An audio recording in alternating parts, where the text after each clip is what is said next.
எனது வாழ்க்கை விளக்கம் அப்படிங்கிற புத்தகத்தை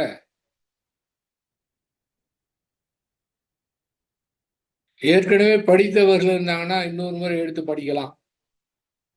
படிக்காதவங்க உடனடியாக அந்த புத்தகத்தை வாங்கி படித்து பார்க்கலாம்.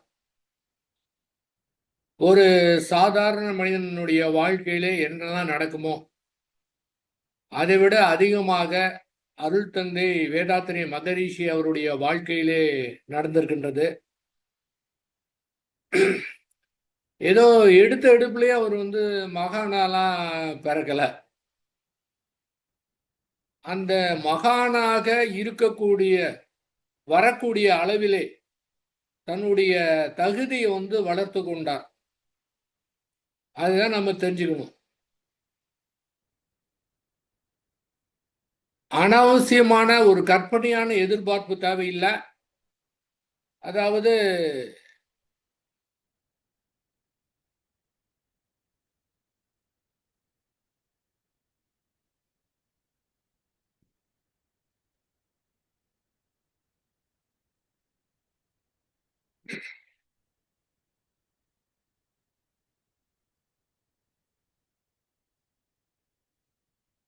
இயற்கை கூர்ந்து நோக்கி தனக்கு என்ன கொடுத்திருக்கின்றதோ தன்னுடைய தவத்தோடு அறிவையும் சரியான முறையில் பயன்படுத்தி இந்த அளவுக்கு உயர்ந்திருக்கிறாங்க.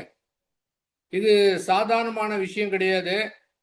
சாதாரணமான விஷயம்னா கூட, அதாவது அவரை போன்று யார் முயற்சி செய்கின்றார்களோ அத்தனை பேருக்குமே கிடைக்கும். அதனாலதான் ஒருவருடைய வாழ்க்கை வரலாறு எழுதும்போது மற்றவங்க எழுதுனாங்க அப்படின்னா அவங்களுக்கு தெரிந்த வகையில் தான் எழுத முடியும். கேள்விப்பட்டது அவங்க அறிவை கொண்டு என்ன இருக்குதோ அதை மட்டும் தான் எழுத முடியும். ஆனால் தானே எழுதும்போது முழுமையாக தன்னிடம் என்ன குறை இருந்தாலும் கூட அதை எழுதுவதற்கு ஒரு வாய்ப்பு இருக்கின்றது. அப்பதான் முழுமையாக இருக்கும். அந்த முறையில் வேதாத்திரி மகரிஷி அவர்கள் தன்னுடைய வாழ்க்கையை பற்றி எழுதியிருக்கிறார்கள். நிச்சயமா அதை நாம தெரிந்து கொள்ள வேண்டும். சாதாரண மனிதனுக்கு எப்படி வாழ்க்கையில சிக்கல் ஏற்படுமோ அதே போல அவருடைய வாழ்க்கையிலும் ஏற்பட்டிருக்கின்றது.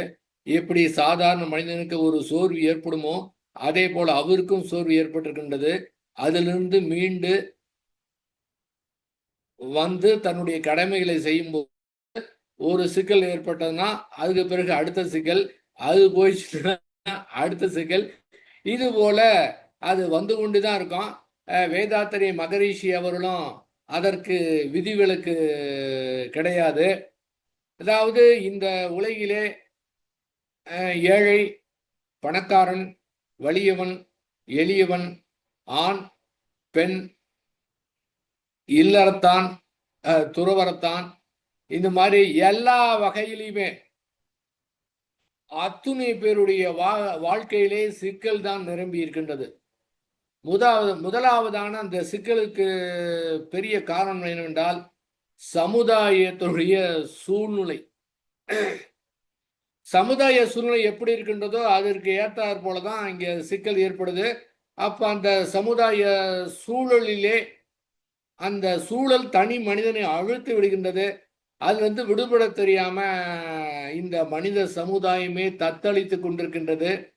இந்த உணர்ச்சி வயப்பட்ட நிலையிலே என்ன செய்யறோன்னு தெரியாமல் அறிவை சரியாக பயன்படுத்தாமல் செயல் செய்து அந்த செயலுக்கு ஒரு விளைவு ஏற்பட்டு அந்த விளைவில் இருந்து வெளியே வர முடியாமலே இந்த மனித சமுதாயமே தத்தளித்து கொண்டிருக்கின்றது. அந்த மனித சமுதாயத்தை மீட்டு எடுப்பதற்காகத்தான் அருள் தந்தை அவர்கள் இந்த பூமிக்கு வந்தார்கள். அவருடைய மூலதனம் என்ன? அவருடைய அந்த புத்தகத்திலே குறிப்பிட்டிருக்கிறார்.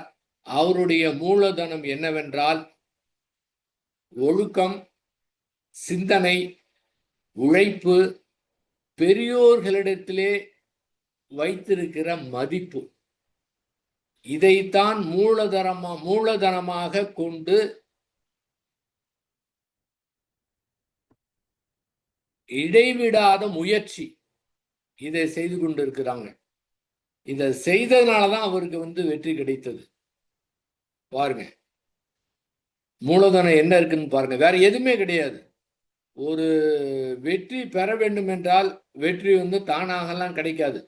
தோல்வி ஏற்படத்தான் செய்யும். ஆனால் அதை விடைவிடாம முயற்சி செய்யும் போது, இப்படி நடந்து விட்டதே நினைக்கும் போது தோல்வி மாதிரி தான் தெரியும். ஆனால் இடைவிடாமல் தொடர்ந்து முயற்சி செய்யும் போது அந்த இடத்துல தான் வெற்றி கிடைக்கும். அதனாலதான் ஒவ்வொரு காலகட்டத்திலையும் பல்வேறு தடைகளை தாண்டி, பல்வேறு துன்பங்களை தாண்டி, இப்ப உலகம் முழுதும் ஒரே ஒரு தனி மனிதர் மூலமாக இப்போது உலகம் முழுவதும் கோடிக்கணக்கான குடும்பங்கள் அமைதியை திளைத்து கொண்டிருக்குன்னா அந்த ஒரு தனி மனிதன் தான் காரணம். இதற்கு அவர் கொடுத்த விலை என்ன? இது சாதாரணமான விலையெல்லாம் கிடையாதுங்க. இதுக்கு அவர் சாதாரணமான கொடுக்கல. எக்காச்சக்கமான துன்பத்தை அனுபவித்திருக்கிறார். நம்முடைய வாழ்க்கையில துன்பத்தை நாம பார்க்கும்போது இவ்வளவு நாள் தியானம் பண்றேன், இப்படி எல்லாம் இருக்குன்னு, ஏன் இப்படி இருக்கு அப்படின்னு நம்ம வருந்தலாம். ஆனா அவருடைய வாழ்க்கை விளக்கத்தை படிக்கும்போது நாம் இன்னும் நம்முடைய வாழ்க்கையில துன்பத்தை நம்ம அனுபவிக்க துவங்கவில்லை அப்படிங்கிறது தெரியுங்க. அந்த மாதிரி பல்வேறு துன்பங்களை கடந்துதான் இந்த நிலைக்கு வந்திருக்கிறார். அந்த இயற்கை கொடுத்த அந்த துன்பத்தை தான் இந்த மனித குலமே துன்பத்துல வாழ்ந்துவிடக் கூடாது, எல்லோரும் நன்றாக இருக்கணும், உலகமே அமைதியாக இருக்க வேண்டிய என்ற ஒரு பெரு நோக்கில தான் அவர் வெற்றி பெற்றார். அவருடைய நிறைவான காலகட்டத்தில் நிஜமாக அவர் என்னென்னலாம் கனவு கண்டாரோ அதை கிட்டத்தட்ட அதுக்கு உண்டான பேஸ், அதுக்கு உண்டான முக்கால் வாசி அவர் நேருக்கு நேர் பார்த்துட்டார். பொதுவாக மகான்கள் இருக்கும்போது அவரை புரிஞ்சுக்க மாட்டாங்க. அவங்களும் என்ன இதை சமுதாயத்துக்கு கொடுத்தார்களோ அவர்கள் முழுமையாக அதனுடைய என்ன விளைவுன்னு அவங்க நிறைய பார்க்க முடியாமல் போயிடும். ஆனால் நிஜமாகவே வேதாத்திரி மகரிஷி அவர்களுக்கு பெரிய ஒரு கொடுப்பினை. அந்த உடலை விட்டு நிறைவு பெறுவதற்கு முன்பாக நேருக்கு நேர் பார்த்து விட்டார். அவர் என்ன நினைத்தாரு, எப்படி தனி மனிதன் அமைதி பெற வேண்டுமோ அதற்காக என்ன செய்ய வேண்டும், அதற்கு எப்படி மனவளக்கலை மன்றத்தை துவங்கினார், அதன் மூலமாக எப்படி மக்கள்லாம் தியானம் கற்றுக்கணும் அப்படின்னு பார்க்கும்போது உலகம் முழுவதும் அவர் நிறைவு பெறுவதற்கு முன்பாக நேருக்கு நேர் பார்த்துறாரு. அத்தனை பேர் தியானம் பண்ணி அத்தனை பேர் அமைதி பெற்று அந்த அவர்கள் எந்த மாதிரி ஒரு மகிழ்ச்சியிலே அமைதியிலே திளைத்தார்களோ அதை நேருக்கு நேர் பார்த்துட்டாரு. நேருக்கு நேர் மட்டும் இல்ல, சைலண்டா ரொம்ப ரசித்தது இருக்கிறார். அது நிஜமாலுமே ரொம்ப என்ஜாயபுள். ஏன்னா நம்ம ஒரு காரியம் செய்து, அதாவது யாரையும் எதிர்பார்க்காம, கடவுளை கூட எதிர்பார்க்காம ஒரு காரியம் செய்து அதுக்கு உண்டான விளைவை வெற்றியை நாம நேருக்கு நேர் அனுபவித்தா எப்படி இருக்கும்? சாதாரணமா ஒரு தேர்வுல நம்ம நல்லா படித்து, ஒரு வேலையில நல்லா படித்து வேலைக்கு போறோம், எக்ஸாம்ல வெற்றி பெறனை விட அதை விட பெரிய ஒரு திட்டத்தையே தீட்டி அதே நேருக்கு நேர் பார்த்தா அதுக்கு உண்டான மகிழ்வுக்கு அது ஈடு இணையே கிடையாது. அதை நாம அவருக்கு எந்த மாதிரி ஒரு மனநிலை இருப்பாரு அது நிறைவு பெறக்கூடிய காலகட்டத்தில் என்று பார்க்கும்போது, அதை நினைத்து பார்க்கும்போது நமக்கும் அந்த மாதிரி ஒரு தாங்க முடியாத ஒரு நிறைவு, தாங்க முடியாத ஒரு சந்தோஷம், அந்த மாதிரி ஒரு இனிமைய நம்முடைய அதாவது வார்த்தையிலே விவரிக்கவே முடியாதுங்க. அப்படி பார்க்கும்போது அவருக்கு 2ஆம் திருமணம் நடைபெற இருக்கின்றது. எப்படியோ அவங்க அன்னை லோகாம்பாள் அவர்கள் அருள் தந்தைய சம்மதிக்க வச்சுட்டாங்க. அதாவது விதி என்று ஒன்று இருக்கின்றது. ஓரளவுக்கு தான் விதியை மதியால் வெல்ல முடியும். அந்த இயற்கை என்ற சுழலிலே அந்த காலகட்டத்திலே என்னுடைய அறிவும் அதற்கு மயங்கி விட்டது அப்படின்னு 2வது திருமணத்துக்கு அவர் ஒப்புதல் கொடுத்ததுக்கு பிறகு அவருக்கு அது போன்ற தோன்றியது.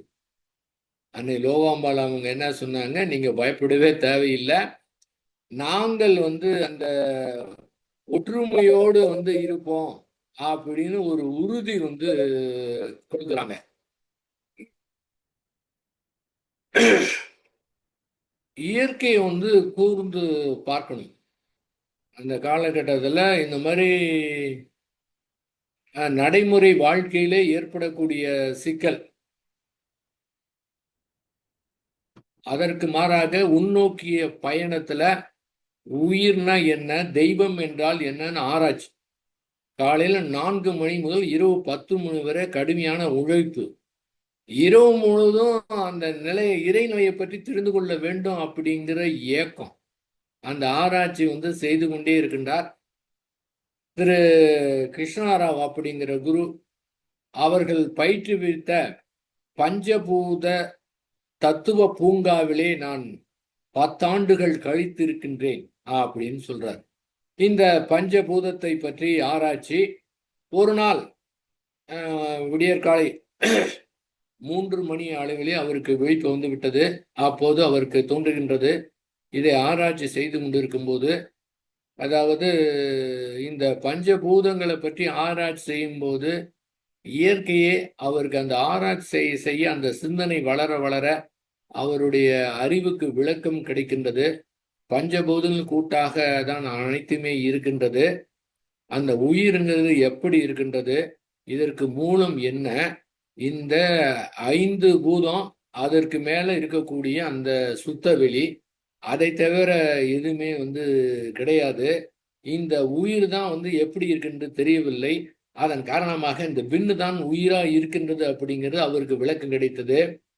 வேதாத்திரி மகரிஷி அவர்களை பொறுத்தவரை எந்த புத்தகத்தையும் படிக்கல, எங்கேயுமே போய் கற்றுக்கல.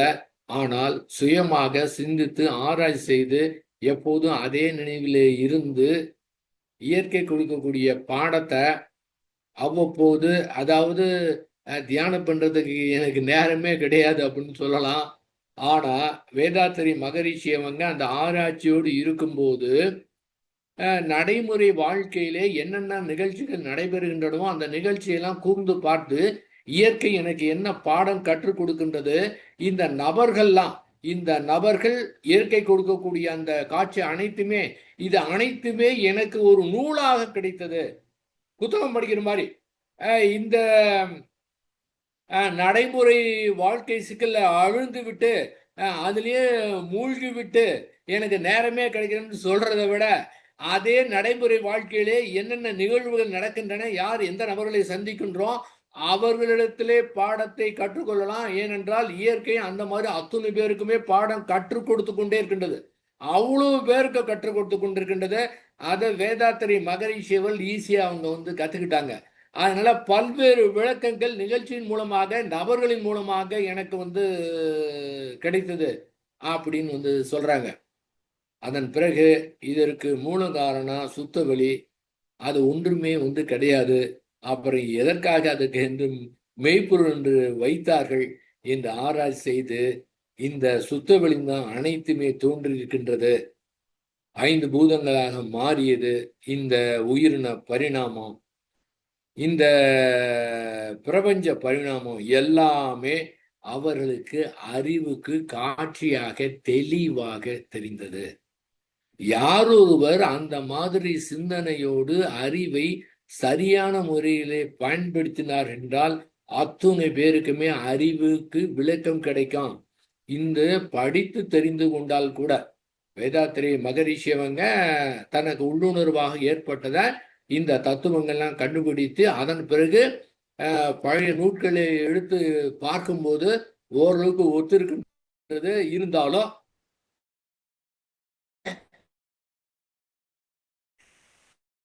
இவருக்கு ஏற்பட்ட விளக்கா சில இடத்துல முரண்பாடு ஏற்பட்ட காரணத்தினால அது யார் எப்படி எந்த மாதிரி தொழில் இருந்தாலும் சரி, அது அத்தோனையும் அதை எடுத்துக்கொள்ளாமல் நடைமுறை வாழ்க்கையில எப்படி இருக்கின்றது என்று தெரிந்து தன்னுடைய இதை உலக மக்களுக்கு கொடுக்க ஆரம்பித்தார். இரண்டாவது, அதாவது எதுக்கு சொல்ல வரேன்னா, என்ன மாதிரி அறிவுரை தெளிவு இருந்தாலும் கூட ஏன்னு கேட்டீங்கன்னா, அவங்க அன்னை லோகா அம்பாளுக்கு நல்ல ஒரு மதிப்பு கொடுக்கக்கூடியவங்க. சிறு வயதிலிருந்து அவங்களை ரொம்ப தெரிந்ததுனால அவங்களுக்கு மதிப்பு கொடுத்தாரு. அது மட்டும் அல்ல, அதாவது அவங்க அவங்க வீட்டில் வந்து ரொம்ப செல்வ செழிப்பில் வளர்ந்தவர்கள். அதன் பிறகு அவருடைய தந்தையார் வந்து இந்த குதிரை பந்தயத்துக்கு போனால் அவருடைய பணம்லாம் ரொம்ப இழப்பாயிடுச்சு. ரொம்ப செல்வ செழிப்பில் இருந்துட்டு ரொம்ப கடினமான நிலைக்கு வந்துட்டாங்க. அதன் பிறகு திருமணம் ஆகி இங்கே வந்ததுக்கு பிறகும் அவங்க வந்து வறுமையில் இருக்கிறாங்களே, அவங்க அதை பொருட்டாகவே எடுத்துக்கல. எப்படி வேதாத்திரிய மகரிஷி இருக்காங்களோ அதே போல முழுமையாக அவர்களுக்கு ஒத்துழைப்பு கொடுத்து இந்த தொண்டு செய்வதிலையும் வந்து முழு ஈடுபாடு இருந்ததுனால அதை அவங்க பெரிதாக எடுத்துக்கல.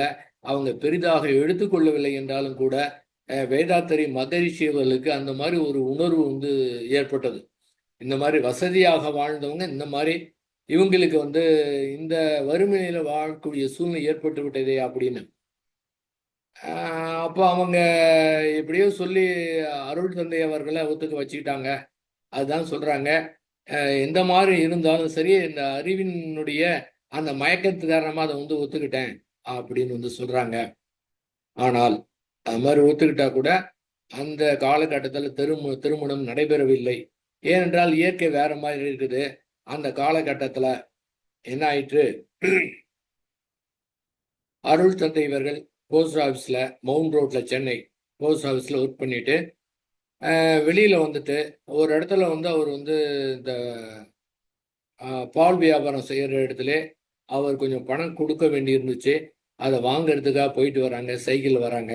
திரும்பி வரும்போது என்னாச்சு, ஏற்ற மாதிரி ஒரு மாட்டு வண்டி வருது. இவருடைய இது பிரேக் வந்து பிடிக்கல, நேராக பேதில் மோதிட்டார். இந்த சைக்கிள் போயிட்டு மாட்டு வண்டி சக்கரத்தில் மாட்டிடுச்சு. இவர் வந்து அந்த நுகத்தடியில் அடிபட்டு கொஞ்சம் தள்ளி கீழே விழுந்துறாரு. இவர் மயக்கமே ஆயிட்டார். அக்கம் பக்கம் பார்த்து தூக்கி அவரை போய் டீ கடையில் உட்கார வச்சு தண்ணீர் கொடுத்தது. ஒரு 10 நிமிடத்துக்கு பிறகுதான் அவருக்கு நினைவே வந்தது. அவரை எல்லோரும் சொல்றத பார்த்து தான் எந்த மாதிரி ஒரு ஒரு பெரிய விபத்து வந்து ஏற்பட்டு இருக்குது அப்படின்னு தெரிந்தது. அவருக்கு வந்து இடது கையில் அதனுடைய காலர் எலும்பு உடைந்து விட்டது. வலது கையில் அதை கொஞ்சம் தாங்கி வந்து பிடித்துக்கிட்டாரு.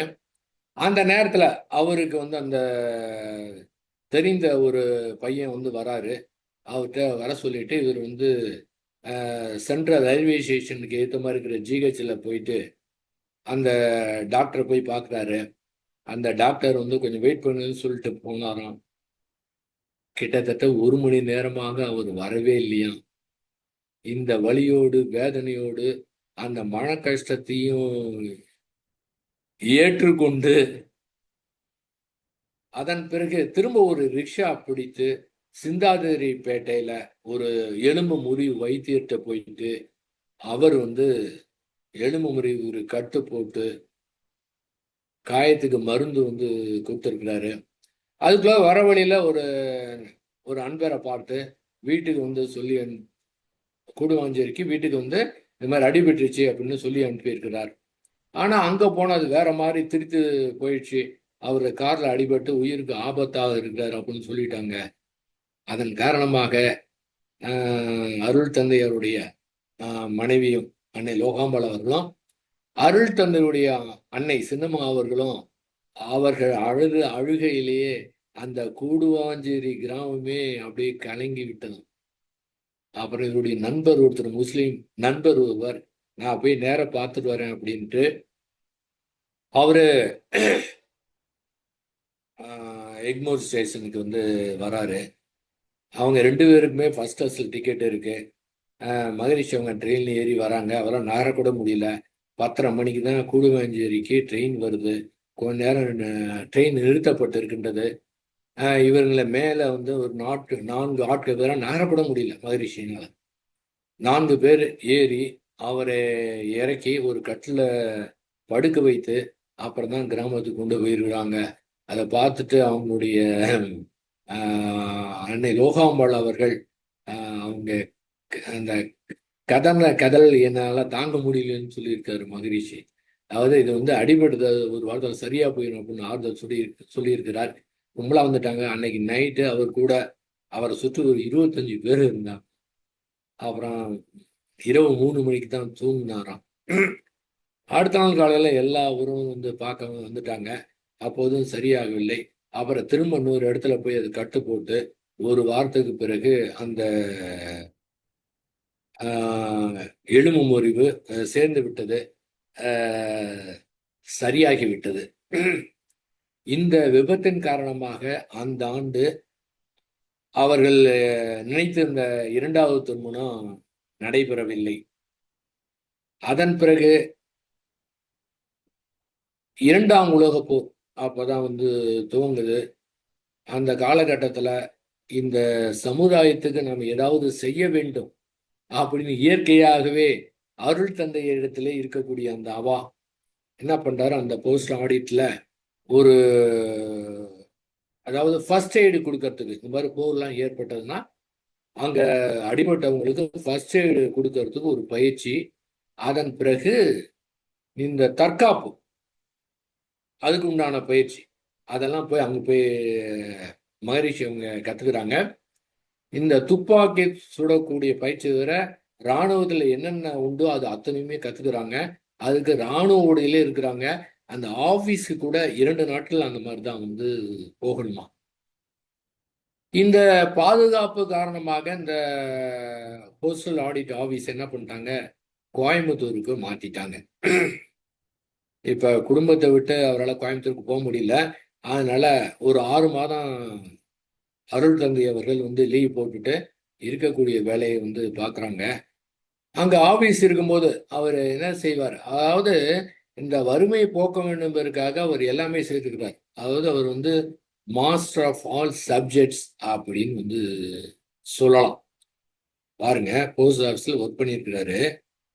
கூடுமாஞ்சியிலேருந்து நாள்தோறும் பால் எடுத்துட்டு போயிட்டு அந்த போஸ்ட் ஆஃபீஸில் அந்த டீ கடை நடத்துகிறார் பார்த்தீங்களா, அவர்கிட்ட கேட்டு தங்கிட்ட பால் வாங்கிக்க சொல்கிறாரு. அவங்களும் ஒத்துக்கிறாங்க. அப்போ நாள்தோறும் இங்கேருந்து பால் எடுத்துகிட்டு போயிட்டு அங்கே போஸ்ட் ஆஃபீஸ் கொடுப்பாரு. அந்த பால் ரொம்ப டேஸ்டாக இருக்கிறதுனால, காஃபினால ரொம்ப பேர் அதை விரும்புகிறாங்க. அதில் அடிஷ்னலாக இன்னும் மேலும் ஒரு அந்த இதுக்கு சப்ளை பண்ணுறாரு. ஆனால் அதில் சிக்கல், வெயில் காலத்தில் பால் முறிஞ்சிரும். ஆனால் பால் ஒரு சப்ளை செய்தே ஆகும். அதனால என்ன பண்ணார், முழுமையாக இந்த பால் வியாபார இடத்துல அதை கொடுத்துட்றாரு. அதன் பிறகு அதிலிருந்து பாருங்க, ஒரு ஒரு மாதத்துக்கு ஒரு 15 ரூபாய் கிடைக்குமா அந்த காலகட்டத்தில். அதுக்காக தன்னுடைய உழைப்பை கொடுத்திருக்கின்றார். அதன் பிறகு ஆபீஸ்ல இந்த ஃபைல்லாம் வாங்குவாங்க. அந்த ஆபீஸ்ல இருக்கக்கூடிய வேஸ்டேஜ் அட்டை இதெல்லாம் எடுத்துட்டு போயிட்டு அவரே ஃபைல் ரெடி பண்ணி கொடுத்துடலாம் அப்படின்னு கேட்குறாரு. அவங்களும் ஒத்துக்கிட்டாங்க. இதுக்காக நீங்கள் புக் பைண்டிங் இது மாதிரி ஃபைல் தெரியணும், உங்களுக்கு ஒரு அத்தாட்சி வேணும்னு சொல்கிறாரு. உடனே ஒரு ப்ரெஸ்ஸுக்கு போய் அங்கே பயிற்சி எடுத்து அவர்கிட்ட அந்த அத்தாட்சி வாங்கி அதை கொடுத்துட்டு வீட்டுக்கு எடுத்துகிட்டு போயிட்டு அதையும் வேலை பார்க்குறாரு. இவங்க அன்னை லோகாம்பாள் அவர்களும் இதுக்கு உதவி செய்வாங்க, கொண்டாந்து ஃபைல்லாம் கொடுக்குறாங்க. இதனால வருடத்துக்கே ஒரு 300 ரூபாயிலிருந்து 400 ரூபாய் கிடைக்கும். இதை வைத்துக்கொண்டு கொஞ்சம் வளர்ந்தது. அதன் காரணமாக அதன் பிறகுதான் கூடுவாஞ்சேரியிலே ஒரு சொந்த வீடு வாங்கினாங்க. அந்த கோயம்புத்தூருக்கு ஆபீஸ் டிரான்ஸ்ஃபர் ஆனதுக்கு பிறகு 6 மாதம் லீவ் போட்டு இங்கே அவர் தங்கியிருக்கிறார். அப்போது லுங்கி வியாபாரம் செய்யலாம் என்று அவருக்கு ஒரு எண்ணம் ஏற்பட்டது. அந்த காலத்தில் மௌலானா லுங்கி கம்பெனி என்பது ஃபேமஸ் ஆனது. அவங்ககிட்ட பேசிக்கிறாரு. சண்டே மட்டும் இதை பார்வையிடலாம் அப்படின்னு சொல்லிட்டு அதுக்கு உண்டான வேலையை பார்க்குறாரு. ஒரு துணி கடையும் வைக்கின்றார். அதன் பிறகு குறிப்பிட்ட காலகட்டத்துக்கு பிறகு கோயம்புத்தூர் போய் அங்கே போய் ஜாயின் பண்ணுறாரு. அந்த இடத்துல இருக்கக்கூடிய சூழ்நிலை, அவங்க ஆஃபீஸ்லேயே தங்கிக்கிறாரு. ஹோட்டலில் சாப்பிட அவர் ஒத்துக்கல. அதன் பிறகு அன்னை லோகாம்பாள் அவர்களுக்கு லெட்டர் எழுதுறாரு. அவங்களும் நீங்கள் வந்தீங்கன்னா நானும் கோயம்புத்தூருக்கு வந்துடுறேங்கிறாங்க. ஒரு சின்ன ஒரு வீடு பார்த்துட்டு அன்னை லோகாம்பாளை ஒரு 3 நாள் லீவ் போட்டு கோயம்புத்தூர் அழைச்சிட்டு அங்கே போய் இருக்கிறாங்க. இப்போ இந்த இடத்துலையும் இங்கே அவங்க தம்பி இருக்கிறாங்க, தம்பி ஒய்ஃப் இருக்கிறாங்க, அன்னை இருக்கிறாங்க. அதன் காரணமாக 2 இடத்துல செலவு அதிகமாகி விட்டது. திரும்பவும் மகரிஷி இவங்க லீவ் போட்டுட்டு கூடுவாஞ்சேரிக்கு எல்லாமே வந்துடுறாங்க. அதன் பிறகு லுங்கி வியாபாரத்திலே தன்னுடைய கவனத்தை செலுத்துகிறார்கள். இந்த துணி வியாபாரம் வந்து இவர் கோயம்புத்தூர் இருக்கிறப்ப உங்க தம்பியால சரியா நடத்த முடியல. இங்கே வந்ததுக்கு பிறகு அதுல லுங்கி வியாபாரத்தை தொடர்ந்து செய்கின்றார். அதன் பிறகு இந்த போர் பதட்டம் குறைந்த காரணத்தான திரும்ப ஆபீஸை வந்து சென்னைக்கு மாத்திட்டாங்க. திரும்ப அவர் வந்து சென்னை ஆபீஸில் போய் வந்து ஜாயின் பண்றாரு. அதற்கு பிறகுதான் வந்து அந்த கோயம்புத்தூருக்கு தான் பிளான் பண்றாங்க இரண்டாவது திருமணம் செய்து கொள்ளலாம் என்று. ஏன்னா அவங்க ஒரு முடிவு எப்படி அருள் தந்தை மாதிரி அவங்க அன்னை லோகமால ஒரு முடிவு எடுத்துட்டாங்கன்னா அதை வந்து செய்யாம விட மாட்டாங்க. அப்போ வந்து வேதாத்திரி மகரிஷி அவங்க வந்து சொல்றாங்களாம், அதாவது அன்னை லோகாம்பாள் அவங்களுடைய அப்பாவிடத்திலே அப்பா மயிலாப்பூர்ல அவங்க தங்கியிருக்கிறாங்க. அவங்க கிட்ட போய் நம்ம வந்து கேட்கணும். அவர் வந்து இதுக்கு உடன்பாடு இல்லை என்றால் இந்த திருமணத்தை தள்ளி வைக்க வேண்டும் அப்படின்னு சொல்லிட்டு போயிருக்கிறாங்க. நேரம் போறாங்க. 2 பேரும் போயிட்டு அவங்ககிட்ட சொல்றாங்க இதனுடைய கருத்தை. அவர் என்ன சொல்லிட்டாரு, உங்களுடைய என்ன இஷ்டம் அது மாதிரி செஞ்சுக்குங்க அப்படின்னு சொல்லிட்டாரு. ஏன்னா ஏற்கனவே அன்னை லோகாம்பாள் அவர்கள் ஏற்கனவே வந்து சொல்லி வைத்துட்டாங்க. ஏற்கனவே சொல்லி வச்சுட்டாங்க போல இருக்கு. அதனால வந்து ஒப்புதல் கொடுத்து விட்டார். ஆகவே திருமணம் நடைபெற இருக்கின்றது. திருமணம் நடைபெறக்கு ஒரு அந்த தாலி செய்வதற்கு ஒரு நல்ல நாளை குறிச்சாச்சு. அதுக்கு வந்து தங்கம் வந்து வாங்கி கொடுக்க வேண்டும். அன்னைக்கு அருள் தந்தை அவருங்க வெளியில போயிட்டாங்க, வர முடியல. அன்றைக்கு சாயந்தரம் வந்து வந்திருக்காரு. அவரால் வர முடியல. வந்தது பிறகு பார்த்தா அன்னை லோகம்மாள் வந்து சொல்லியிருக்கிறாங்க, இந்த மாதிரி இன்றைக்கு வந்து ஆச்சாரியரிடத்துல அந்த நகை செய்யத்தை கொடுக்கணும், உங்களால் வர முடியல, நானே கொடுத்துட்டேங்கிறான். அப்படியே நீ எப்படி கொடுத்த? உங்ககிட்ட பணமும் கிடையாது, நகையும் பொண்ணும் கிடையாது, எப்படி கொடுத்தேன்னு. அவங்க என்ன சொன்னாங்கன்னா, என்னுடைய கையில இருந்த 2 வளையலை கழட்டி கொடுத்து விட்டேன்னு சொன்னாங்களாம். நிஜமாலுமே அதாவது அன்னை அன்னை லோகமலை பற்றி அப்போது அருள் தந்தை அவர்கள் வந்து குறிப்பிடுறாங்க. அவர் சிறு வயதிலிருந்து அவர்கள் எனக்கு தெரியும். இருந்தாலும் இந்த காலகட்டத்தில் அவங்களுடைய தியாக உணர்வு கூடவே இருந்தா கூட சில ஒரு சூழ்நிலையின் மூலமா தான் அந்த தியாக உணர்வை புரிந்து கொள்ள முடியும். அந்த தியாக உணர்வை நான் அங்கே வந்து உணர்ந்தேன். அதாவது என்னுடைய என்னதான் உலகத்துல வந்து நீங்க பார்த்தீங்கன்னா எதை வேணாலும் விட்டு கொடுப்பாங்க. எதை வேணாலும் பொருள், பொண்ணு, இடம் எதை வேணாலும் விட்டு கொடுப்பாங்க. ஆனால் எந்த ஒரு பெண்ணுமே தன்னுடைய கணவனை விட்டு கொடுக்க மாட்டார்கள். ஆனா அன்னை லோகாம்பாள் அவர்கள் தன் கனவையே விட்டு கொடுக்கும்போது இந்த நகை என்ன பெரிய விஷயமா அப்படின்னு தன்னுடைய கையில இருக்கக்கூடிய 2 வளையலை வந்து கழட்டி கொடுத்திருக்கின்றார்கள். அப்பதான் எதிர்காலத்தில் தாங்கள் எப்படி நடக்கப் போகின்றேன் என்பதை வந்து எடுத்து காட்டுவதாக மகரிஷிக்கு அது தோன்றியது. குறிப்பிட்ட நாளும் வந்தது. அதாவது வேதாத்திரி மகரிஷி அவங்க தன்னுடைய அக்கால் மகளையை திருமணம் செய்து கொண்டாங்க. அவங்கள தான் திருமணம் செய்து கொண்டு வந்து நினைத்தாங்க. ஆக முதல் திருமணம் நடைபெறும் போது எப்படி தோன்றியது? ஆகா நம்முடைய வாழ்க்கை இன்பமா இருக்க போகுது அப்படின்னு நினைத்து துவங்கினாங்க. ஆனா 2வது திருமணம் என்பது வாழ்க்கையே துன்பமாக இருக்க போகுது அப்படிங்கிற நிலையில தான் வந்து அதை வந்து தூங்கினாங்க. அதாவது 15/6/1942 2வது திருமணம் நடைபெற்றது. பக்கத்தில் இருக்கிற ஒரு கிராமத்தில் பெண் பார்த்துட்டு வந்துட்டாங்க. அப்போ ஃபிக்ஸ் பண்ணிட்டாங்க, திருமணம் நடைபெற இருக்கு போயிட்டது. அந்த நேரத்தில் அவருக்கு வந்து ரொம்ப வசதி. அதுதான் அவர் கீழே வந்து நெசவாளர் ரொம்ப பேர், கைத்தறி நெசவாளர்கள் இவர் கீழே ரொம்ப பேர் இருந்தாங்க. அவர்கள் உறவினர்கள் பார்த்தீங்கன்னா அன்னைக்கு நைட்டே கூடுவாஞ்சேரி கிராமத்தில் அவங்க வீட்டுக்கு நைட்டு ரொம்ப பேர் வந்துட்டாங்க. காலையில் ரொம்ப பேர் வந்துட்டாங்க.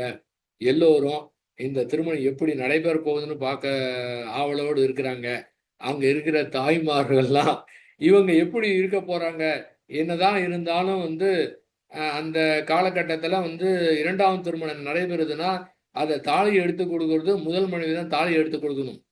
அதுக்கு என்ன காரணம்னா, முதல் மனைவியுடைய ஒப்புதல் காரணமா 2வது திருமணம் நடைபெறுகின்றது அப்படின்னு உலக மக்களுக்கு தெரிய வேண்டும் என்பதற்காக தான் அந்த மாதிரி ஒரு ஏற்பாடு செய்து வைத்திருக்கிறார்கள். அப்ப மகரிஷி அவங்க இருக்கிறாங்க. 2 பக்கமும் அன்னை லோகாம்பாள் இன்னும் அவங்க லட்சுமி அவர்கள் பேரு. அவங்க பேர் கண்ணம்மா. இவங்க வர்றதுக்கு முன்னாடி லட்சுமி என்று பெயர் மாற்றி விட்டார்கள். திருமணம் நடைபெறுகிறது. அந்த ஊர்ல மக்கள் இருக்கிற தாய்மாரெல்லாம் வந்து பார்க்குறாங்க. இப்ப எப்படி இந்த மாதிரி இருப்பாங்க? அவங்க எப்படியுமே இது என்னதான் இருந்தாலும் எடுத்து கொடுக்கும்போது தாலி எடுத்து கொடுக்கும்போது அழுது விடுவார்கள். அதே போல நாமும் அழலாம் அப்படிங்கிற ஒரு ஆவலோடு காத்துட்டு இருந்தாங்க. அந்த நேரமும் வந்தது. அவங்க வந்து தாலி எடுத்து கொடுக்குறாங்க. மகரிஷி அவங்க அன்னை லோகாம்பாளை வந்து பார்க்குறாங்க. அப்போது அவங்களோட முகத்துல ஒண்ணுமே இல்ல. எதா இருந்தாலும் நான் பார்த்துக்கிறேன். நீங்க கட்டுங்க அப்படின்னு ஒரு ஒரு வெற்றி புன்னகை இருந்த மாதிரி இருந்தது. ஆனால் மகரிஷி அவங்க குறிப்பிடுறாங்க. ஆனால் எனக்கு தான் வந்து தாங்க முடியவில்லை. ஏனென்றால் என்னுடைய வாழ்க்கையிலே இரு பெண்ணை வந்து நினைக்க மாட்டேன் அப்படின்னு ஒரு இதுல இருந்தது. இது போன்று நடந்து விட்டது என்ற காரணமாக எனக்கு தான் கண்களிலே நீர் வழிந்தது. இருந்தாலும் ஏற்கனவே செய்த ஒரு பயிற்சியின் காரணமாக என்னை தேற்றிக்கொண்டு நான் அந்த கெட்டி முழங்க தாலியை கட்டினேன் அப்படின்னு சொல்றாரு. இந்த இடத்துல பின்னால வந்து நினைத்து பார்க்கிறார். அதாவது அவர்கள் எப்படி இருந்தாங்க அப்படின்னா, அன்னை லோகாம்பாள் அவங்க எப்படி இருந்தாங்க அப்படின்னா, அதாவது முன்கூட்டியே ஒரு நாடகம் நடக்க போனா முன்கூட்டியே இது என்னென்ன பண்ணணும்னு ஒத்திகை பார்ப்பாங்கல்ல, அந்த மாதிரி எந்த காலகட்டத்திலையும் வந்து உணர்ச்சி வயப்படக்கூடாது, அழக்கூடாது அப்படின்னு ஏற்கனவே மனதில் ரிகர்சல் வந்து பார்த்த காரணத்தினால அவங்க வந்து அதை சாதாரணமாக எடுத்துக்கிட்டாங்க. ஆனா மகரிஷி அவங்க இது எந்த மாதிரி எப்படி நடக்க போதோ அப்படின்னு நினைத்து கொண்டிருக்கிற ஒரு காரணத்தினால இங்கே வந்து அவங்க 100க்கு 100 மார்க் வாங்கிட்டாங்க. ஆனா எக்ஸாம்ல போயிட்டு ஒரு பரீட்சை அந்த கேள்விக்கு எதுவுமே பதில் தெரியாத விழித்த மாணவன் போல் நான் இருந்து விட்டேன் அப்படின்னு அதுல வந்து குறிப்பிடுறாங்க. அப்ப 2வது திருமணம் நடைபெற்றது பிறகு குறிப்பிட்ட நாட்களிலே தெரிந்து விட்டது. அதாவது இந்த பெண்ணினத்தை பத்தி மகரிஷி அவங்க வந்து ஏற்கனவே என்ன நினைத்து கொண்டிருந்தார்கள் என்றால், இந்த மூலம் ஆதியாக இருக்கக்கூடியது சுத்த வெளிதான். அந்த சுத்த வெளிதான் அசைந்து விண்ணாகி காற்றாகி நெருப்பாகி நீராகி நிலமாகி ஓரளவு தாவரம் முதல் 6வது மனிதனாக வந்திருக்கின்றான் என்றாலும் அந்த முதல் இது உற்பத்தி அதுதான் இருந்தாலும் இந்த பூமியிலே இந்த மனிதர்கள் உற்பத்தி செய்யக்கூடிய பொறுப்பு இயற்கை பெண்களிடத்திலே கொடுத்திருக்கின்ற காரணத்தினாலே எப்போதுமே நான் பெண்களிடத்திலே மதிப்பு வைத்திருப்பேன் அப்படின்னு வந்து சொல்றாங்க. இதுதான் நாம் தெரிந்து கொள்ளக்கூடிய விஷயம். வாழ்க்கை துணைக்கு எந்த அளவுக்கு மதிப்பு கொடுக்கணும் அப்படிங்கிறதுல அவரிடமிருந்து நாம் கற்றுக்கொள்ள வேண்டிய பாடம். அதுவும் 2ஆம் திருமணம் நடைபெற்றதுக்கு பிறகு என்ன சொல்றாங்க, அதாவது ஒருத்தர் இருக்கும்போதே அவங்களுடைய உள்ளத்தை ஊடுருவி சரியான முறையில அவங்களுடைய மனநிலைக்கு ஏற்றார் போல் நடந்துக்கணும். இப்ப 2 பேருடைய மனதிலே ஏற்படக்கூடிய உணர்வுகளுக்கு மதிப்பு கொடுத்து ஊடுருவி சரியான செயலை செய்யணும். ஏனென்றால் ஒருத்தர் வந்து தனக்கு சரியா மதிப்பு கொடுக்கவில்லை என்று நினைத்து விட்டால் என்ன ஆகும்? பின்னால வந்து பிரச்சனை அதிகமாயிரும். ஆகவே ஆரம்பத்தில் அது சரியாக இருக்க வேண்டும் என்ற நோக்கிலே அந்த மாதிரி ரொம்ப கவனமாக இது எப்படி இருக்கும் பாருங்க. ஏதோ தனக்கு தோணுனதை வந்து செய்யுங்கிறது கிடையாது. வாழ்க்கை துணை மதிப்பு கொடுக்கணும். அவங்களுடைய ஆலோசனையை கேட்டு என்னென்ன செய்ய வேண்டும் என்று செய்யணுங்கிறதுல அவங்க வந்து முனைப்பாக இருந்தார்கள். அதிலே அந்த 2 மனைவி இருந்தால் என்னென்ன எப்படிலாம் துன்பம் ஏற்படும். ஏன்னு கேட்டீங்கன்னா இந்த மாதிரி ஒரு குடும்ப அமைதியை பத்தி அவர் பேசணும்னா இயற்கைன்னா அவருக்கு அந்த மாதிரி பாடம் கற்றுக் கொடுத்திருக்கின்றது. அதனாலதான் ஒரு குடும்ப அமைதியை பற்றி அற்புதமாக வந்து பேசுவாங்க. எப்பவுமே அவருடைய பேச்சுடைய துவக்கம் எப்படி இருக்குன்னா குடும்ப அமைதி தான் ஆரம்பிக்கும். நிறைவாக உலக அமைதியை வந்து பேசுவாங்க. எதுவா இருந்தாலும் இந்த குடும்ப அமைதி தான் மிக முக்கியமானது. ஏனென்றால் அந்த குழந்தைங்க நல்லா இருக்கணும், எதிர்காலமே நல்லா இருக்கணும் அப்படின்னா அந்த தனி மனிதன் அமைந்து துவங்கி இந்த குடும்ப அமைதி என்று வந்து அதன் பிறகு ஊர் அமைதி உலக அமைதி என்று பெருக வேண்டும் என்று சொன்னாங்க. அப்படின்னா இயற்கை அந்த கற்றுக் கொடுத்த பாடத்தை தான் அந்த மாதிரி மகரிஷிவங்க கூட ரொம்ப ரொம்ப சாதாரணமா ஜோக்கா கூட சொல்லுவாங்க. நீங்க மத்த சாமியார் மாதிரி நினைச்சுக்காதீங்க. நான் வந்து ஒருத்தர் இல்ல, 2 பேரோட 2 மனைவியோடு குடும்பம் நடத்தியிருக்கேன். அதனால எனக்கு ரொம்ப அனுபவம் ஜாஸ்தியா இருக்கு. அதை வச்சுதான் சொல்றேன் அப்படின்னு சொல்லுவாங்க. அந்த குடும்ப அமைதியை எப்படி இருக்க வேண்டும் என்பதற்காக அதை வந்து தெரிவிப்பாங்க. அதுல வந்து குறிப்பிட்டிருப்பாங்க. அதாவது அதுல வந்து 2 மனைவி இருந்தால் அவர்களுக்கு என்னென்ன சிக்கல் ஏற்படும் அப்படின்னு ஒரு 12 கவிதையை அவர் எழுதியிருக்கிறார். இயற்கை அவருக்கு கொடுத்தது என்னன்னு கேட்டீங்கன்னா, அது வந்து கவிதை. சாதாரண உரைநடைனா நீங்க உரைநடையை வந்து படித்தோம்னா மறந்துடும். ஆனா கவிதையா படித்தோம்னா நன்றாக நமக்கு அது நல்லா நினைவு வரும். அதுக்காக தான் அந்த கவிதை என்று சொல்லக்கூடியது. ஒருவர் வந்து வந்திருக்கார் பக்கத்து ஊர்ல. இவர்கிட்ட ஒப்பந்த அடிப்படையில் நெசவு செய்கிறவர். அவர் பேர் தண்டபாணி செட்டியார் அப்படின்னு பேரு. அவங்களுடைய குடும்ப விஷயமாக பேசுறதுக்காக நைட்டு வந்திருக்கிறாரு. அவர் பேச முயற்சி செய்தார்.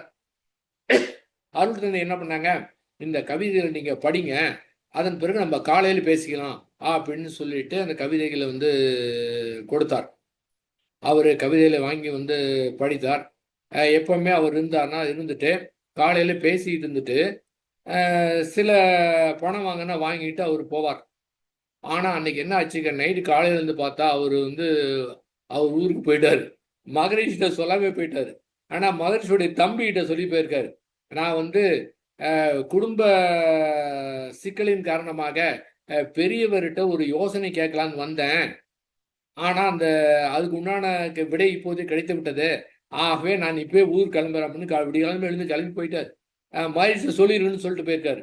அதுக்கு பிறகு அங்கிருந்து ஒரு 4 நாட்கள் கழித்து ஒரு கடிதம் வந்து எழுதுறார். இதுபோல எனக்கும் என்னுடைய மனைவிக்கும் வந்து நீண்ட நாள் குழந்தை இல்லை. என்னுடைய பெற்றோர்கள் 2வது திருமணம் செய்து கொள்ள வற்புறுத்தினார்கள். ஆகவே நானும் செய்து கொள்ளலாம்னு முடிவு பண்ணேன். அவர்களுக்காக உங்ககிட்ட யோசனை கேட்டு போலான்னு வந்தேன். ஆனா நீங்க வந்து அந்த 12 கவிதை வந்து கொடுத்துட்டீங்க. அது படிச்ச உடனே தெரிந்து விட்டது. இதுலயே பதில் கிடைச்சிருச்சுன்னு. ஆகவே வீட்டுல வந்து அப்பா கிட்ட சொல்லிட்டேன். அப்பா அம்மா கிட்ட சொல்லிட்டேன் எனக்கு வேணான்னு. அவங்க வருத்தப்பட்டாலும் அவங்கள வந்து நான் திரும்ப சரி செய்துக்கலாம்னு ஒரு தெளிவான முடிவு எடுத்து விட்டேன். உங்களுக்கு நன்றின்னு போட்டாரு. இதை கேட்டது அந்த மகரிஷி, ஆகா இதன் மூலம் ஒருத்தருக்கு நன்மை கிடைச்சது அப்படின்னு சொல்லிட்டு என்ன பண்ணாரு, இதை வந்து எப்பவுமே மகரிஷி வந்து அது மாதிரி வந்தது கவி வந்ததுன்னா தனம் மட்டும் வச்சுக்கிறது இல்லை. ஆக்சுவலா அவர்லாம் வந்தார்னா ஒரு மகரிஷி கவிதை ஆர்வமா படித்து பார்த்து ரொம்ப டிஸ்கஸ் பண்ணுவாராம் அவரு. அந்த தண்டபாணி செட்டியார் அப்படிங்கிறவர். இவர் என்ன பண்ணாங்க, உடனே வந்து இதை வந்து ஒரு 2000 பிரதிகள் அச்சடித்து எல்லாத்துக்கும் வந்து கொடுத்தாங்களாம். ஏன்னா எத்தனை பேரோட வாழ்க்கையில் இந்த மாதிரி தவறான முடிவு எடுக்கக்கூடாது அப்படிங்கிறதுக்காக. பாருங்க, அதாவது இந்த இதுலயும் போய் அது தன்னுடைய செலவுல பிரிண்ட் பண்ணி மற்றவங்களுக்கு கொடுக்கணும் அப்படிங்கிறது வந்து எந்த மாதிரி இருக்குன்னு பாருங்க. அது ரொம்ப ரொம்ப அது ஒரு மனதுக்கு ரொம்ப நெகிழ்வை கொடுக்கக்கூடியது. அந்த கவிதையில குறிப்பிடுறாங்க, அதாவது அதாவது இவருக்கு மனது எப்படி இருக்கான், இரும்பொத்த என்னுடைய மனமே கலங்கக்கூடிய நிகழ்ச்சிகள் நடந்ததுண்டு. எப்படி பாருங்க. ஏன்னா அது மாதிரிதான் இருக்கும். ஏன்னா அதை வந்து சமாளித்து அந்த குடும்ப அமைதியில இருந்த காரணத்தால நமக்கு அந்த மாதிரி தெளிவை எடுத்து கொடுக்க முடியுது. அதே போல அவரோட நினைத்து அவருடைய உயிர்கலப்பு பெற்ற காரணத்தினால நாம நம்முடைய குடும்பத்தை அமைதியாக நடத்த முடியுது. அது எவ்வளவு பெரிய ஒரு பேஸ் வந்து பாருங்க. அதன் பிறகு இன்னொரு கவிதையில வந்து குறிப்பிட்டிருப்பாங்க, அதாவது ஒரு சிலை செய்யணும் அப்படின்னா அதை வந்து வார்ப்பு எடுக்கணும். ஒரு இரும்பு அச்சுல வார்ப்பு எடுத்துட்டாங்கன்னா எப்படி அந்த வார்ப்பை கொண்டு சிலை வடித்தா எல்லா சிலையும் ஒரே மாதிரி இருக்குமோ, அதே போல எங்களுடைய 3 பேருடைய மனதில் இருக்கக்கூடிய எல்லாம் ஒரே மாதிரியா இருக்கும். எப்படி ஒரே வார்ப்புல எடுத்த சிலை எல்லாம் ஒரே மாதிரியா இருக்குதோ, அதே போல எங்களுடைய 3 பேருடைய எண்ணங்களும் ஒரே மாதிரி. இதுக்கு என்ன சொல்லுங்க தெரியுங்களா, இந்த மாதிரி இருந்ததுன்னா உலக அதிசயங்களிலே ஒன்று அப்படிம்பாங்க. 2 பேர் இருக்கும்போது அந்த மாதிரி முடியாது. 3 பேரும் அதே போல ஒற்றுமையா இருக்கணும்னா இது வந்து உலகத்துல அதிசயங்கள்ல ஒன்று அப்படின்னு அவங்க வந்து அதுல குறிப்பிட்டு இருப்பாங்க. அதன் பிறகு அதன் பிறகு ஒரு 10 ஆண்டுகள் ஆகிவிட்டன. அப்போதும் அவருக்கு குழந்தை இல்லை. இருந்தாலும் 2 பேருக்கும் வருத்தமாக தான் இருக்கின்றது. அப்போதுதான் அவருடைய தம்பிக்கு ஒரு குழந்தை பிறக்கின்றது.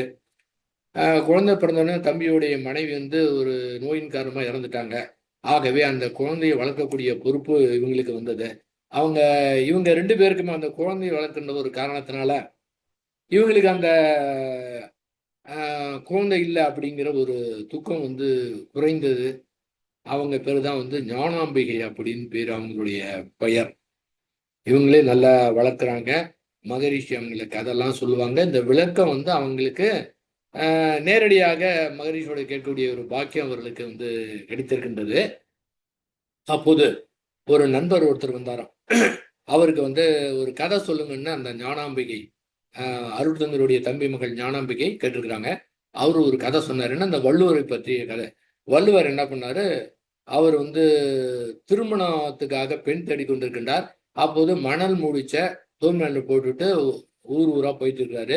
யார் இந்த மணல் முடிச்சை வாங்கி கொண்டு எனக்கு சமைத்து கொடுக்கிறார்களோ அவர்களுக்கு தான் அந்த பெண்ணை தான் நான் திருமணம் செய்வேன்னு சொல்றாராம். எல்லாரும் பார்த்தாங்க. இது எப்படி முடியுது, முடியாதுன்னா விட்டுட்டாங்க. ஆனா ஒரு இடத்துல ஒரு கிராமத்துல ஒரே ஒரு பெண் மட்டும் அந்த வாசிக்கு மட்டும், வாருங்கள் உங்களுடைய மணல் மூடிச்சை நான் வாங்கி கொண்டு உங்களுக்கு சமைத்தருன் அப்படின்னு அவங்களுடைய மணலை வந்து முறத்துல வாங்கிட்டு பின்னால போய் அந்த இத என்ன பண்ணாங்க, அதை வாங்கிட்டு சமைச்சு கொடுக்குறாங்களாம். சமைச்சு கொடுத்தோன்னா அவர் சாப்பிட்டாராம். ஓகே, நீங்க தான் என்னுடைய வாழ்க்கை தன்னு வாசியை ஏற்றுக்கிட்டாராம். இந்த மாதிரி சொல்லியிருக்கிறாங்க. அப்போது ஞானாம்பை அவர்களுக்கு ஒரு 10 வயது. அவங்க வந்து கேட்டாங்களாம், ஏன்னா மகிழ்ச்சியோடு இருக்கிறாங்கல்ல, அது எப்படி மணலை வந்து சோறாக ஆக்க முடியும்? ஆகவே இந்த மாதிரி ஒத்து வராத கதையெல்லாம் என்கிட்ட சொல்லக்கூடாது அப்படின்னு நண்பர்கிட்ட கேட்டிருக்கிறாங்க. நண்பர் தனக்கு தெரிஞ்ச விளக்கத்தை வந்து சொல்லியிருக்கிறாங்க. அதுக்கு பிறகு மகரிஷி வந்தோன்னா மகரிஷி கிட்ட வந்து ஞானாம்பிகை வந்து கேட்குறாங்க இது எப்படின்னு. அப்பதான் வந்து வேதாத்திரி மாதிரி சொல்றாங்க, இது வந்து ஒரு கதை. இதை வந்து எதுக்காக சொல்லியிருக்கிறாங்கன்னா, அவர் வந்து நல்ல அறிவான தெளிவான ஒரு திருமணத்துக்காக பெண்ணை தேர்ந்தெடுக்கிறதுக்காக இந்த மாதிரி ஒரு நாடகம் ஆடினாரு.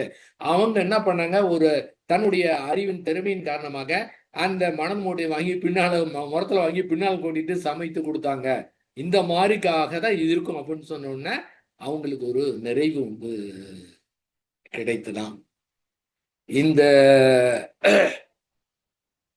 இவருடைய அருட்தனுடைய வாழ்க்கை வழக்கத்தை அவசியம் நாம வந்து தெரிஞ்சுக்கணும்.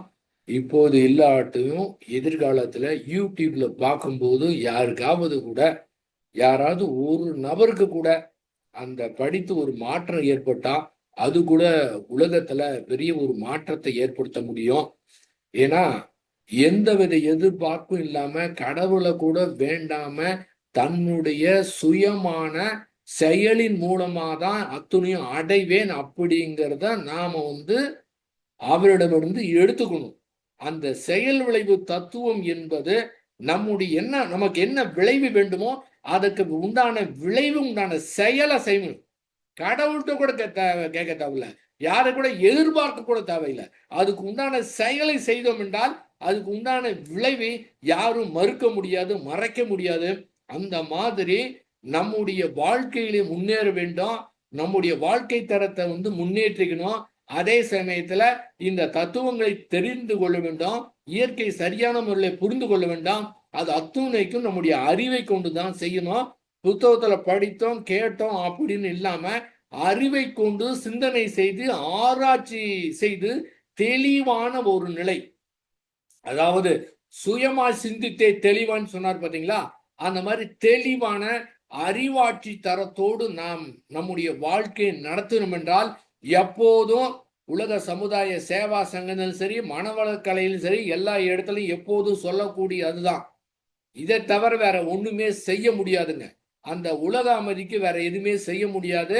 அந்த தனி மனிதன் அமைதி, அந்த குடும்ப அமைதி, ஊர் அமைதி, உலக அமைதி இப்படித்தான் விரிவு பெறுமே தவிர வேற வகையில விரிவு பெறுவதற்கு அது அடைவதற்கு வாய்ப்பே கிடையாது. இருக்கக்கூடிய சூழ்நிலையை பார்த்தா அது எப்ப நடக்குன்னு தோணலாம். ஆனா இதை தவிர வேற வழியே கிடையாதுங்க. இந்த கார்கில்ல நடந்த போர்லயே வந்து மகரிஷி அவங்க சொல்லுவாங்க, காலையில் எழுதுனா என்னுடைய பேப்பரை படிக்கும்போது என்னுடைய கண்ணு ரத்த கண்ணீர் வருதுன்னு. இப்போ இருந்தா எப்படி இருக்கும்? 40 நாட்களாக நடந்த வந்து போர். இன்னைக்கு தான் சொல்லியிருக்கிறாங்க ஒரு 14 நாட்கள். அது என்ன, 14 நாட்கள் முடிவு கிடையாது, 14 நாட்கள் ஒத்தி வைத்திருக்கிறாங்க. அதாவது ஒரு நிறுத்தம் வந்து செய்திருக்கிறாங்க.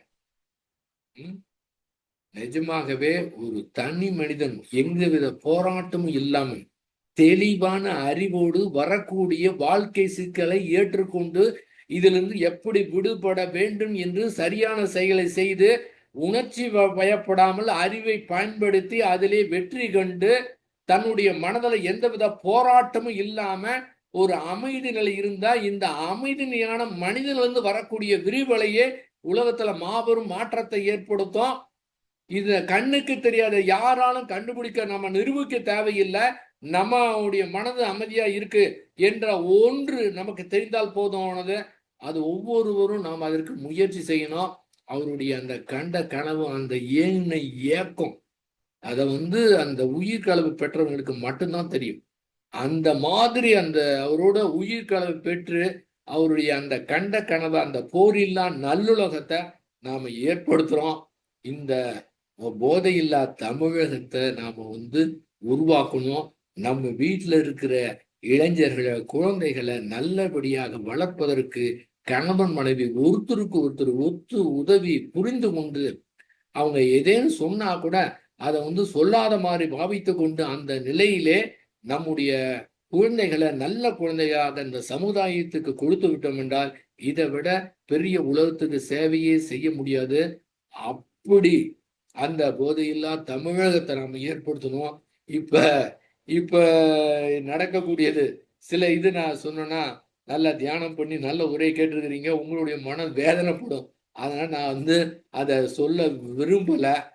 ஆனால் இதுக்கு யாருக்காவது, அது இந்த காலகட்டத்துல யாருக்காவது இதன் மூலமாக எத்தனை குடும்பங்கள் வந்து வேதனையில இருக்கு, எத்தனை பேரு தன்னுடைய கணவனை, மகனை, அப்பாவை எவ்வளவு பேர் இழந்திருக்கிறாங்க. இங்க கதறு கதர்னு தமிழ்நாடு முழுவதும் கதறிக்கிட்டு இருக்கிறாங்களே, யாருக்காவது ஒரு பொறுப்புணர்ச்சி இருக்கா?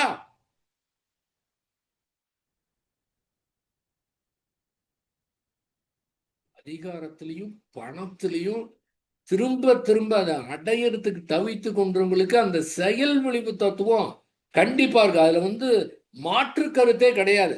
அதெல்லாம் விட்டுடலாம். நம்ம வந்து ஒரு புதிய சமுதாயத்தை கண்டிப்பா நாம வந்து படைக்கணும். அதற்கு எந்தவித போராட்டமும் இல்லாத ஒரு அமைதி அந்த நிலையில நாம இருக்கணும். இவர் கற்றுக் கொடுத்ததை சாதாரணமா எடுத்துக்காம சரியான முறையில் செய்து ஒரு மாபெரும் ஒரு இது வந்து மேடை பேச்செல்லாம் வந்து கிடையாது. ஒரு மாபெரும் சமுதாயத்தை நம்ம பொறுப்பு எடுத்துக்கணும்.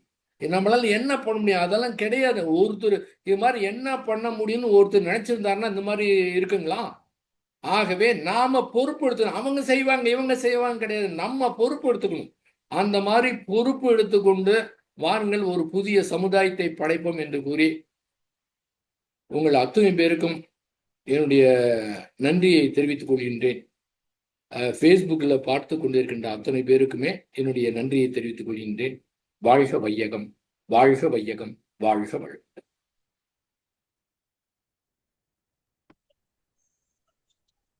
மிக்க நன்றிங்க ஐயா. வாழ்க வளமுடன். ரொம்ப ரொம்ப சிறப்புங்க ஐயா. எக்கோ அடிக்குதோ?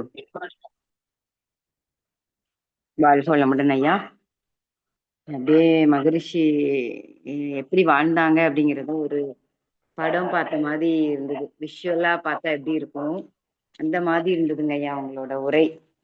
அதாவது வாழ்க்கையில அவர் பட்ட கஷ்டத்தை பார்க்கும்போது நாமெல்லாம் ஒண்ணுமே இல்லை அப்படிங்கிறது தான் அதுல தெரிந்தது.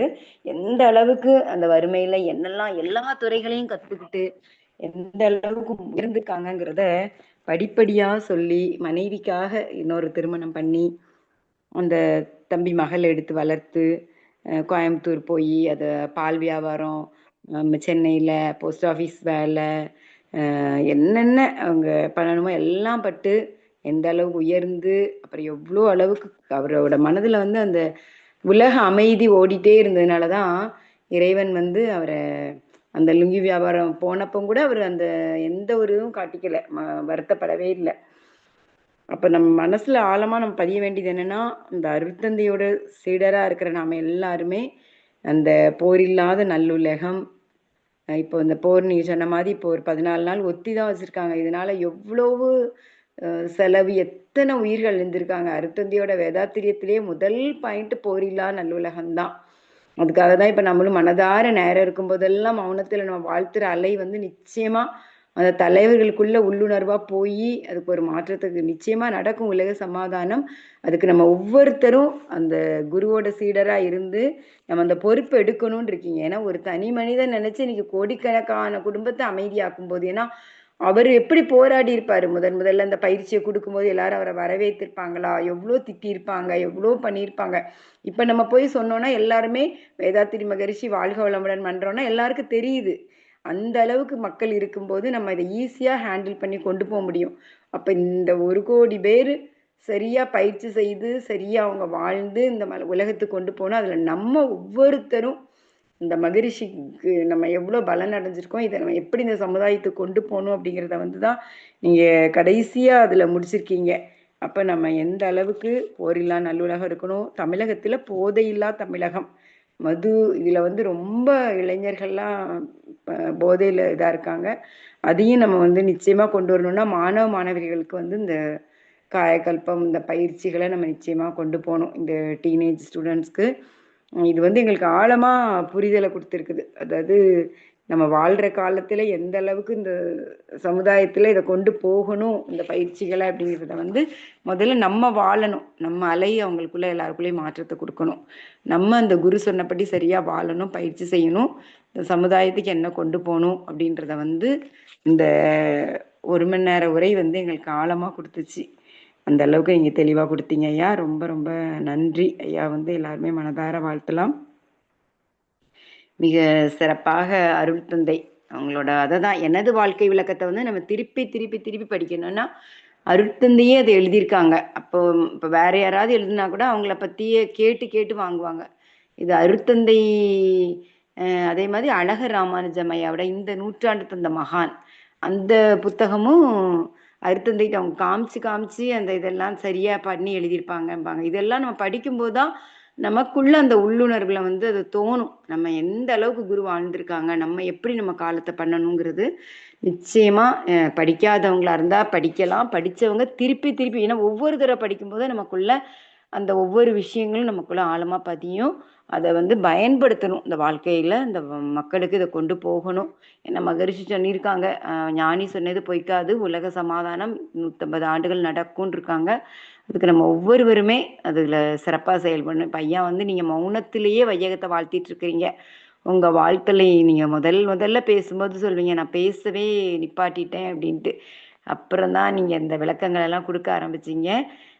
இறைமதன் ஐயாவும் இப்போ அந்த மௌனத்தை வந்து ஆழ்ந்து 3 வருடமா பண்ணிட்டு இருக்கிறாங்க.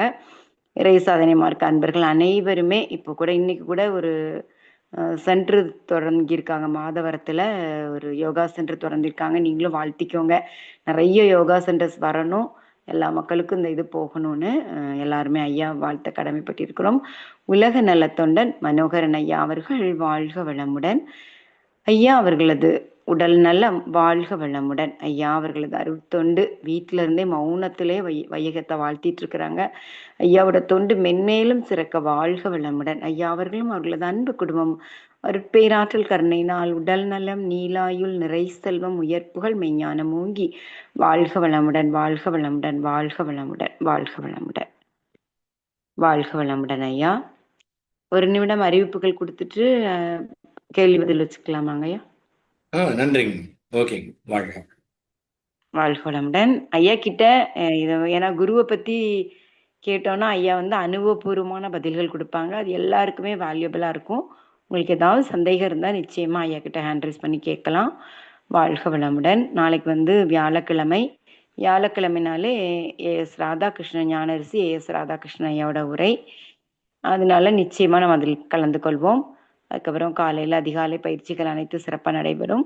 நாளை மதியம் வந்து ஆனந்த யோகா பயிற்சி. இப்போ வந்து ஐயா சொன்ன மாதிரி இந்த மே மாதம் வந்து நம்ம சிறிய மாணவர்களுக்கு மே 1ஆம் தேதியிலிருந்து 5ஆம் தேதி வரை சின்ன மாணவர்களுக்கான வகுப்பு மலையப்பாளையத்தில் நேரடியா நடக்குது. நமக்கு தெரிந்த உறவினர்கள், நண்பர்கள், இல்ல நம்ம பேரன் பேத்தியன்னா சின்ன வயசுலயே அவங்களுக்கு அந்த யோகாவை கொடுக்கும்போது அவங்க நல்ல ஒரு மாணவ மாணவிகளா வருவாங்க. அதுக்கு நம்ம நிறைய பேரை அதுக்கு 50 பேருக்கு தான் இடம் இருக்குது. அதனால முதலே நம்ம அதை ரெஜிஸ்டர் பண்ணிடலாம். போன வருடமும் ரொம்ப ரொம்ப சிறப்பாக நடைபெற்றது. அதே மாதிரி 7ஆம் தேதியிலேருந்து 11ஆம் தேதி வரை பெரிய மாணவிகளுக்கான வகுப்பு. 13லேருந்து 17 பெரிய மாணவர்கள், டீனேஜ் பாய்ஸ்க்கு ஆன வகுப்பு. எல்லாத்துக்குமே 50 பேர் தான் அனுமதி. அதனால நிச்சயமா நம்ம வந்து இதுல இணைத்து, அதோட இல்ல அவங்க அதை படிக்க கூட்டு வர அம்மா அப்பாவுக்கும் நம்ம அடிப்படை பயிற்சி வகுப்பு அங்கேயே சொல்லி கொடுக்குறோம். பேரண்ட்ஸ் யாரும் கூட இருக்கிறாங்கன்னா அவங்களுக்கு அடிப்படை பயிற்சி வகுப்பு மலைப்பாளையத்தில் நடக்க இருக்குது. மேலும் அவங்க அதை முடிச்சதுக்கு அப்புறமும் தொடர்ந்து நம்ம ஞாயிற்றுக்கிழமை சிறிய மாணவர் பெரிய மாணவர் நிகழ்வில் அவங்கள தொடர்ந்து ஃபாலோ பண்ணி நல்லா கொண்டு வரலாம். அதனால இந்த வாய்ப்பை வந்து நிச்சயமா நம்ம எவ்வளோ பேருக்கு முடியுதோ சொல்லலாம். ஏன்னா யாரோ ஒரு குடும்பம் ஒரு பிள்ளையால ஒரு துன்பத்தில் இருப்பாங்க. அவங்க கரெக்டாக இதில் கொண்டாந்து சேர்த்து அது நடக்கிறது தான் நம்ம செய்கிற பெரிய உதவியாக இருக்கும். வாழ்க வளமுடன், வாழ்க வளமுடன், வாழ்க வளமுடன். இன்னைக்கு சென்று தரப்பு ரொம்ப சிறப்பாக நடந்தது. காலை தனாகாசம் சங்கல்பமும் நிறைய பேர் இணைந்திருந்தாங்க. எல்லாருமே நிறைய சென்டர்ஸ் உருவாகிறதுக்கு நம்ம இதை சரியாக செய்யலாம். 10ஆம் தேதியிலிருந்து 15ஆம் தேதி வரைக்கும் இயற்கை வாழ்வியல் வகுப்பு மலையப்பாளையத்தில் சிறப்பாக நடைபெற இருக்குது. வாழ்க வளமுடன். அடிப்படை பயிற்சி வகுப்பு ஜூன்ல ஆரம்பிக்கும். இந்த மாணவர் மாணவி நிகழ்ப்பு தான் இந்த முக்கியமா நம்ம இதுல மே மாதத்துல கருத்தில் கொள்வோம். நன்றி. வாழ்க வளமுடன். ஐயா கிட்ட ஏதாவது கேள்வி கேட்க இருக்கிறவங்க ஹேண்ட் ரைஸ் பண்ணலாமா? வாழ்க வளமுடன்.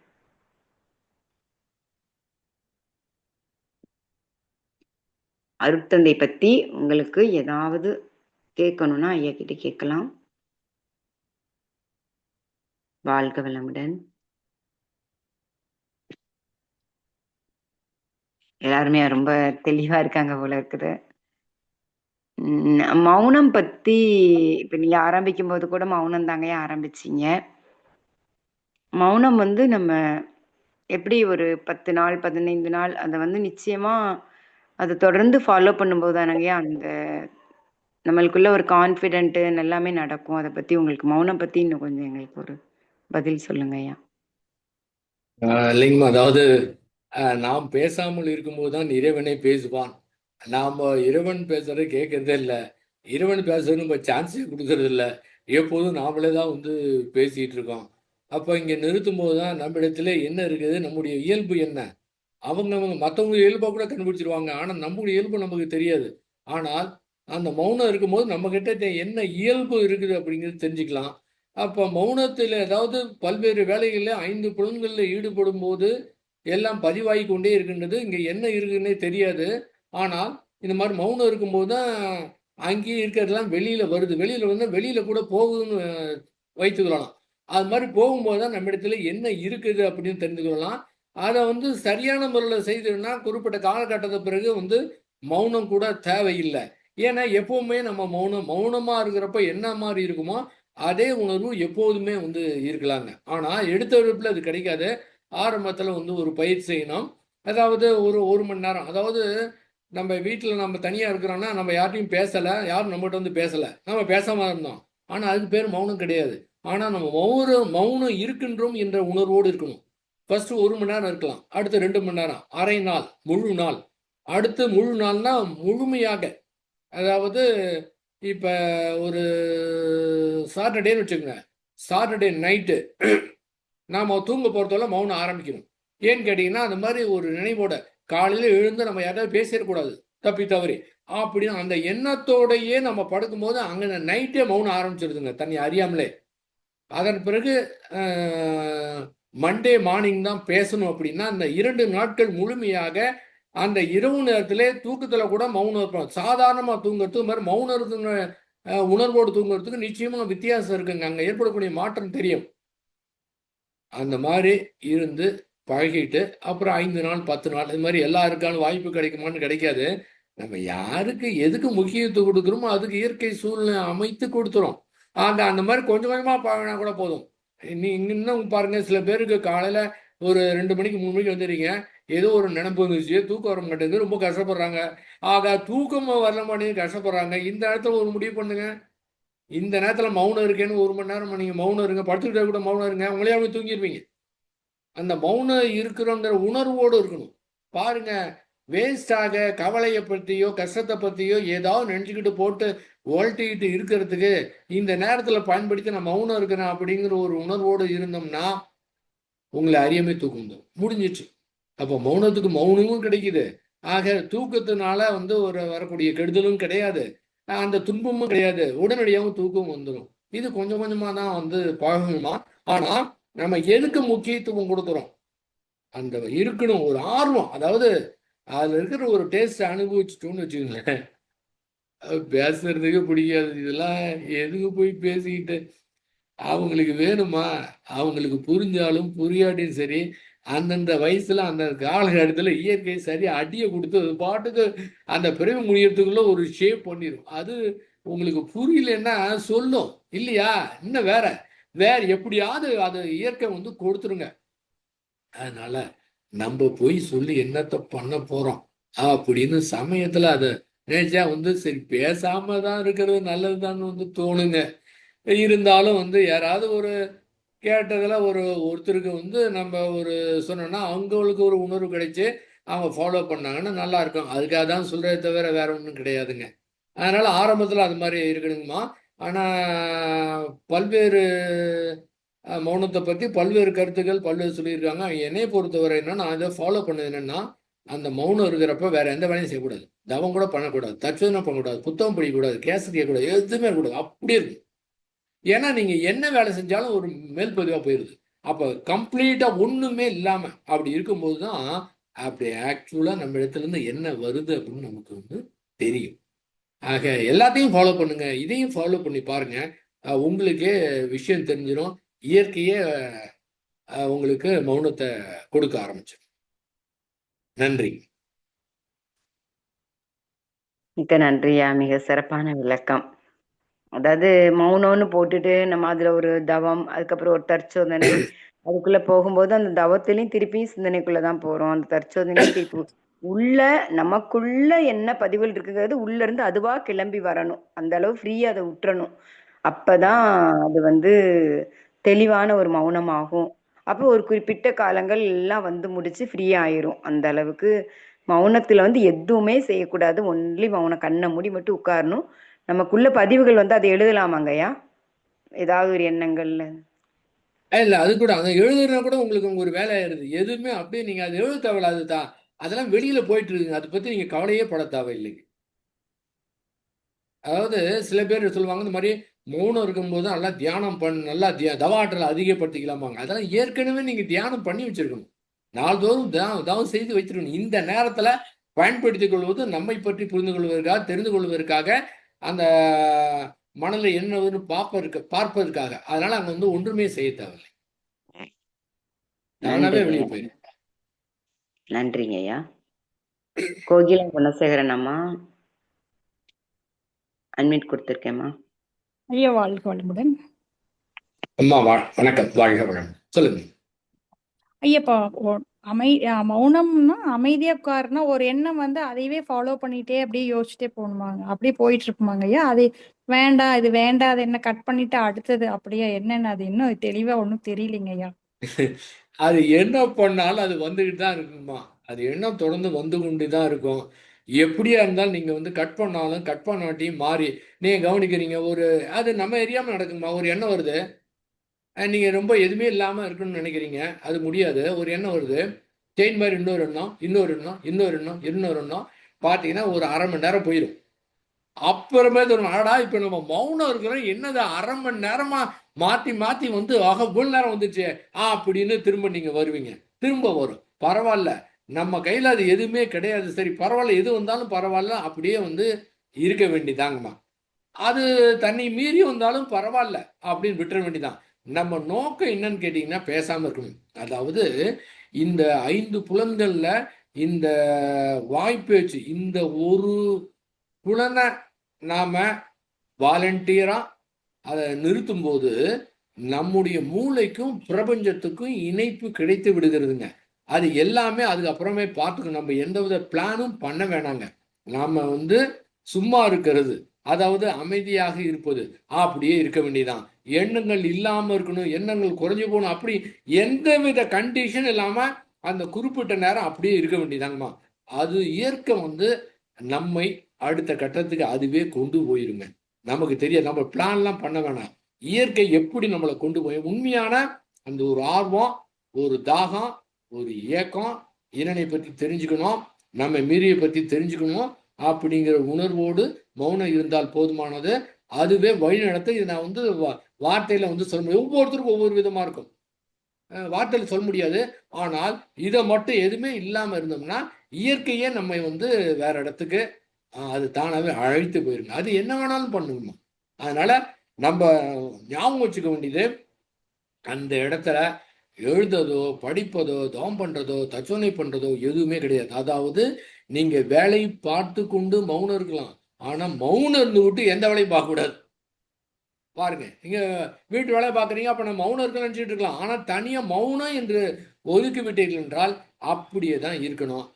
தூக்கம் வர மாதிரி என்ன ஒண்ணுமே போர் அடிச்சுன்னா அந்த மனதுக்கு என்னாவும், போர் அடிச்சுன்னா தன்னாலேயே நம்ம தூக்கம் வந்துருங்க. அப்போ மட்டும் எழுந்து ஒரு நடந்து தூக்கத்தை தூங்கிடாம திரும்ப வந்து உட்கார்ந்துக்கிட்டோம், இல்லை நடந்துக்கிட்டோம், இயற்கை ரசிச்சுக்கிட்டோம், அப்படியே சும்மா இருக்க வேண்டியதாங்க. எந்த வேலையும் செய்யக்கூடாதுங்க ஐயா மௌனம் இருக்கிறப்போ. அதாங்கம்மா, மௌனம் அது வேலை செய்யும் போது மௌனம் இருக்கலாம். ஆனா மௌனம் இருக்கும்போது நீங்க எதுவுமே நீங்க செய்யக்கூடாதுங்க. பாருங்கம்மா, இப்போ வந்து கணவன் மணி 2 பேரும் வேலைக்கு போறாங்கன்னு வச்சுக்கோங்களேன். அவங்க என்ன பண்றாங்க, 10 மணிக்கு எல்லாரும் டிஃபன் முடிச்சிடுறாங்க, லஞ்சு முடிச்சிடறாங்க, இல்லை எடுத்து எல்லாம் பேக் பண்ணி போயிடுறாங்க. அந்த மாதிரி ஏதாவது ஒரு நாள் வச்சுக்கோங்க, ஒரு வியாழன் குரு நாள், வியாழன் அன்னைக்கு நம்ம வந்து என்ன பண்ணோம், எல்லா வேலையும் கம்ப்ளீட்டாக முடிச்சிடணும். வாரத்துக்கு ஒரு நாள் எல்லா வேலையும் முடிச்சிடணும். 10 லஞ்சு கூட முடிச்சிடணும். 10 மணிக்கெல்லாம் ஸ்டார்ட் பண்ணிடணும். அட்லீஸ்ட் 1 மணி வரை, இல்லைன்னா ஒரு 5 மணி வரை, இல்லைன்னா குழந்தைங்க ஸ்கூல்ல இருந்து வர அதனால் மட்டும். இதே நீங்க ஒரு நாள் குறிப்பிட்ட நாள் நீங்க வச்சுட்டீங்கன்னா அதுக்கு பிறகு எல்லாருக்கும் தெரிஞ்சிடும் இவங்க வந்து வியாழனுக்கு மௌனம் இருப்பாங்க, இவங்களை கூப்பிடக்கூடாது அப்படின்னு. அப்புறம் என்ன ஆகும், வாரம் ஒரு நாள் அந்த நீங்க வந்து சில வியாழன்களாம் இருக்க முடியலன்னா கூட அந்த வியாழன் வந்தாவே உங்களை அறியாமே மௌனத்துல போயிருவீங்க. உங்களுக்கு அந்த வித்தியாசத்தை தெரியாது. அந்த மௌனம் இருந்து ஏன்னா அந்த உடலும் மனமும் நீங்க அது துல்லியமா இருக்கும். அதாவது காலையில நாம வந்து ஒரு 4 நாளைக்கு 6 மணிக்கு காஃபி குடிச்சு பழகிட்டோம்னா இந்த உடம்பு 5ஆவது நாள் காஃபின்னு கேட்கும். அதே போல இது மாதிரி ஒரு முடிவு எடுக்கணும், எனக்கு அந்த வேலை இந்த வேலை அப்படிலாம் நீங்க எதுக்கு முக்கியத்துவம் கொடுத்தோமோ அது நம்ம வந்து எனர்ஜி கிடைக்குங்க, அதை நம்ம செஞ்சிருவோம். இல்லைன்னா ஒத்தி போட்டே போவோம். அப்ப ஒரு வியாழன் அன்று எல்லா வேலையும் கம்ப்ளீட்டா 10 மணிக்கு முன்னார லஞ்சு கூட முடிச்சுட்டு எல்லா வேலையும் முடிச்சுட்டு கிளீனா உட்காந்துக்கணும். அவ்வளவுதான். குழந்தைங்க வர அப்படியே இருக்க வேண்டியதுதான். தன்னால அது அடுத்த கட்டத்துக்கு அதுக்கு உங்களை நகர்த்திக்கிட்டு போகணுமா, அது இருந்தா போதுமா. ஆனா கண்டிப்பா அது இருக்கணுங்க. ஆரம்ப காலகட்டத்துக்கு கண்டிப்பா அது தேவை. நன்றிங்க ஐயா, வாழ்க வளமுடன். நன்றிங்க. நன்றிங்க ஐயா, தெளிவான விளக்கம். ஏன்னா பெண்களுக்கு வந்து இந்த குடும்ப கடமைகள், இப்ப ஆண்கள் நீங்க நினைச்சா இது பண்ணிடலாம், அந்த ஆண்கள் பெர்மிஷன் கொடுக்கணும், கரெக்டா குழந்தைங்க இதெல்லாம் இருக்கும். அதனாலதான் நம்ம வந்து மைண்ட்ல செட் பண்ணிடணும். நீங்க சொன்ன மாதிரி வியாழக்கிழமைன்னா நான் 10 மணிக்கு கரெக்டா பிள்ளைங்க ஸ்கூல் போகும், அவங்க வேலைக்கு போகும், நான் உட்காந்துட்டேன்னா வார வரைக்கும் அந்த மௌனத்துல இருக்கணுங்கும் போது அவங்க வந்தா கூட நம்ம ரொம்ப பேச மாட்டோம்ல, அந்த மௌனத்திலேயே கொஞ்சம் நம்ம கண்டினியூ பண்ணும்போது அடுத்தடுத்த வாரங்கள் நம்ம டெவலப் ஆகலான்றது தெளிவா புரியுது. எங்களுக்கு ரொம்ப ஆசை இருக்கதான் செய்து, நிச்சயமா தான் அதுக்கு எப்படின்னு கேட்டோங்க ஐயா. வாழ்க வளமுடன். ரொம்ப சிறப்பு. இந்த மௌனம் பற்றிய கேள்விக்கும் தெளிவான விளக்கம் கொடுத்த ஐயா அவர்களும் அவர்களது அன்பு குடும்பம் அருட்பேராற்றல் கருணையினால் உடல் நலம், நீலாயுள், நிறை செல்வம், உயர்ப்புகள், மெய்ஞான மூங்கி வாழ்க வளமுடன், வாழ்க வளமுடன், வாழ்க வளமுடன். ஐயா, இப்ப நீங்க மௌனத்துல இருக்கும்போது எப்படி உங்களுக்கு, இப்ப ரொம்ப வருஷமா நீங்க அதுல இருக்கிறீங்கல்ல, அப்ப அந்த எண்ணங்கள் எப்படிங்க ஐயா, கொஞ்சம் குறைஞ்சது எல்லாம் எப்படி அது உங்களுக்கு? எண்ணங்கள் குறையுதா அதிகமாகுதா அதை பற்றி கவலை இல்லைங்கம்மா. மௌனம் இருந்த காரணத்தினால எந்த மாதிரி எண்ணங்கள் வந்தாலும் சரி என்னை தொந்தரவு பண்ணுவது கிடையாது. ரொம்ப அது நான் எப்படி சொல்றேன்னு தெரியல வார்த்தையில. எப்பவுமே மௌனத்தில் இருக்கிற மாதிரி தான் இருக்குது. ஏன்னா 1987 இருந்து 2000 வரை மகரிஷி அவங்க மௌனம் இருக்கும்போது கடைசி 15 நாட்கள் மௌனம் இருக்கக்கூடிய வாய்ப்பு வந்து கிடைச்சதுங்க. அப்ப இருந்து பழகி இப்போ என்ன ஆச்சு, அந்த மாதிரி நீங்க வந்து எண்ணங்கள் வந்தாலும் கூட நீங்க வந்து மௌனம் இருக்கும்போது என்ன மாதிரி ஒரு வேவ் லென்த் இருக்குமோ அதே வேவ் லென்த் எப்பவுமே வந்து இருக்குதுங்க. அதாவது தன்னை மௌனம் இருக்கும்போது தன்னை அறியாம எண்ணங்கள் ரொம்ப குறைவா வந்துருங்க, குறைவா வந்துடும். இருந்தாலும் கூட பல்வேறு எண்ணங்கள் வந்தாலும் சரி என்னங்க, அந்த எண்ணங்கள் நமக்கு எந்த தொந்தரவும் பண்ணாம இருக்கணும். அது வந்து இப்போ நேருக்குன்னு நான் வந்து அதை ரொம்ப என்ஜாய் பண்றேன். நன்றிங்க ஐயா, மிக்க நன்றி. உறவுகள் அவங்களோட நிலைகள்லாம் எப்படி இருக்குதுங்க ஐயா உங்களுக்கு? அது நம்முடைய மனதை பொறுத்தான் இருக்கின்றது. அவங்க எப்படி இருந்தாலும் சரி அவர்களை முழுமையாக நாம் ஏற்றுக்கொண்டு விட்டோம் என்றால் இன்னொருத்தரை திருத்த முடியாது. அவர்கள் அசிட்டிஸ் அவங்க எப்படி இருக்கின்றார்களோ அதை அப்படியே ஏற்றுக்கொள். ஏன்னா இயற்கை அவர்களை அப்படியே ஏற்றுக்கொண்டு விட்டோம் என்றால் நம்முடைய மனதில் எந்த மாதிரி பிரச்சனை என்பது ஏற்படுவதற்கு வாய்ப்பே கிடையாது. ஆக ஏற்படக்கூடிய மாற்றம் வெளிய இடத்திலே கிடையாது, நம்மிடத்திலே தான் இருக்கின்றது. ஆக அந்த ஏற்றுக்கொள்ளக்கூடிய தன்மை எப்படி வந்து எந்த மாதிரி எண்ணம் மனதில் ஏற்பட்டாலும் சரி அது பாதிப்பது கிடையாதோ அதே போன்ற அந்த உணர்வுகளும் வந்து பாதிப்பது கிடையாது. அப்படியே பாதித்தாலும் கொஞ்ச நேரத்தில் அது ஓடி போயிருதுங்க. அதனால அதிகமான பிரச்சனை அது என்னன்னு தெரியல, இயற்கை காரணமானு தெரியல, நமக்கு அந்த மாதிரி நபர்கள் மூலமாக எந்த விதமான சிக்கல் வந்து அதிகமா வருவது இல்லைங்கம்மா. மிக்க நன்றிங்க ஐயா. வாழ்க வளமுடன், வாழ்க வளமுடன். நம்ம வந்து ஒரு ஃப்ரீக்வன்சிக்குள்ள போயிட்டோம்னா எல்லாத்தையும் நம்ம ஏத்துக்கிற நிலை, நம்ம ஆன்மாக்கு எந்த துன்பத்தையும் கொடுக்கறதில்ல. அவங்க பாவம் அறியாமை அப்படிங்கிற மாதிரி நம்ம அதில் பண்ணிடுறோம். எண்ணங்களுக்கு முக்கியத்துவம் கொடுக்கறதில்ல. அந்த நிலைக்குள்ள ஒரு அமைதிக்குள்ளேயே ஆமாங்க, எப்போது இருக்கிற சுச்சுவேஷனுக்குள்ள போயிடுறீங்க. ஆமாங்க. அது ஒரு சுகமான சுகம். இல்ல அதை வந்து நம்ம எதிர்பார்த்து செஞ்சா கூட சிக்கல் வந்துருங்க. அது எப்படி இருந்தாலும் பரவாயில்ல அப்படிங்கும்போது எல்லாத்தையுமே ஏற்றுக்கொள்ளக்கூடிய ஒரு தன்மை வந்துடுதுங்க. இப்படிதான் இருக்கணும், இப்படி இருக்கணும். நம்ம கண்டிஷன் வந்து போட்டோம்னா அங்கே ஒரு போராட்டம் வந்துடுதுங்க.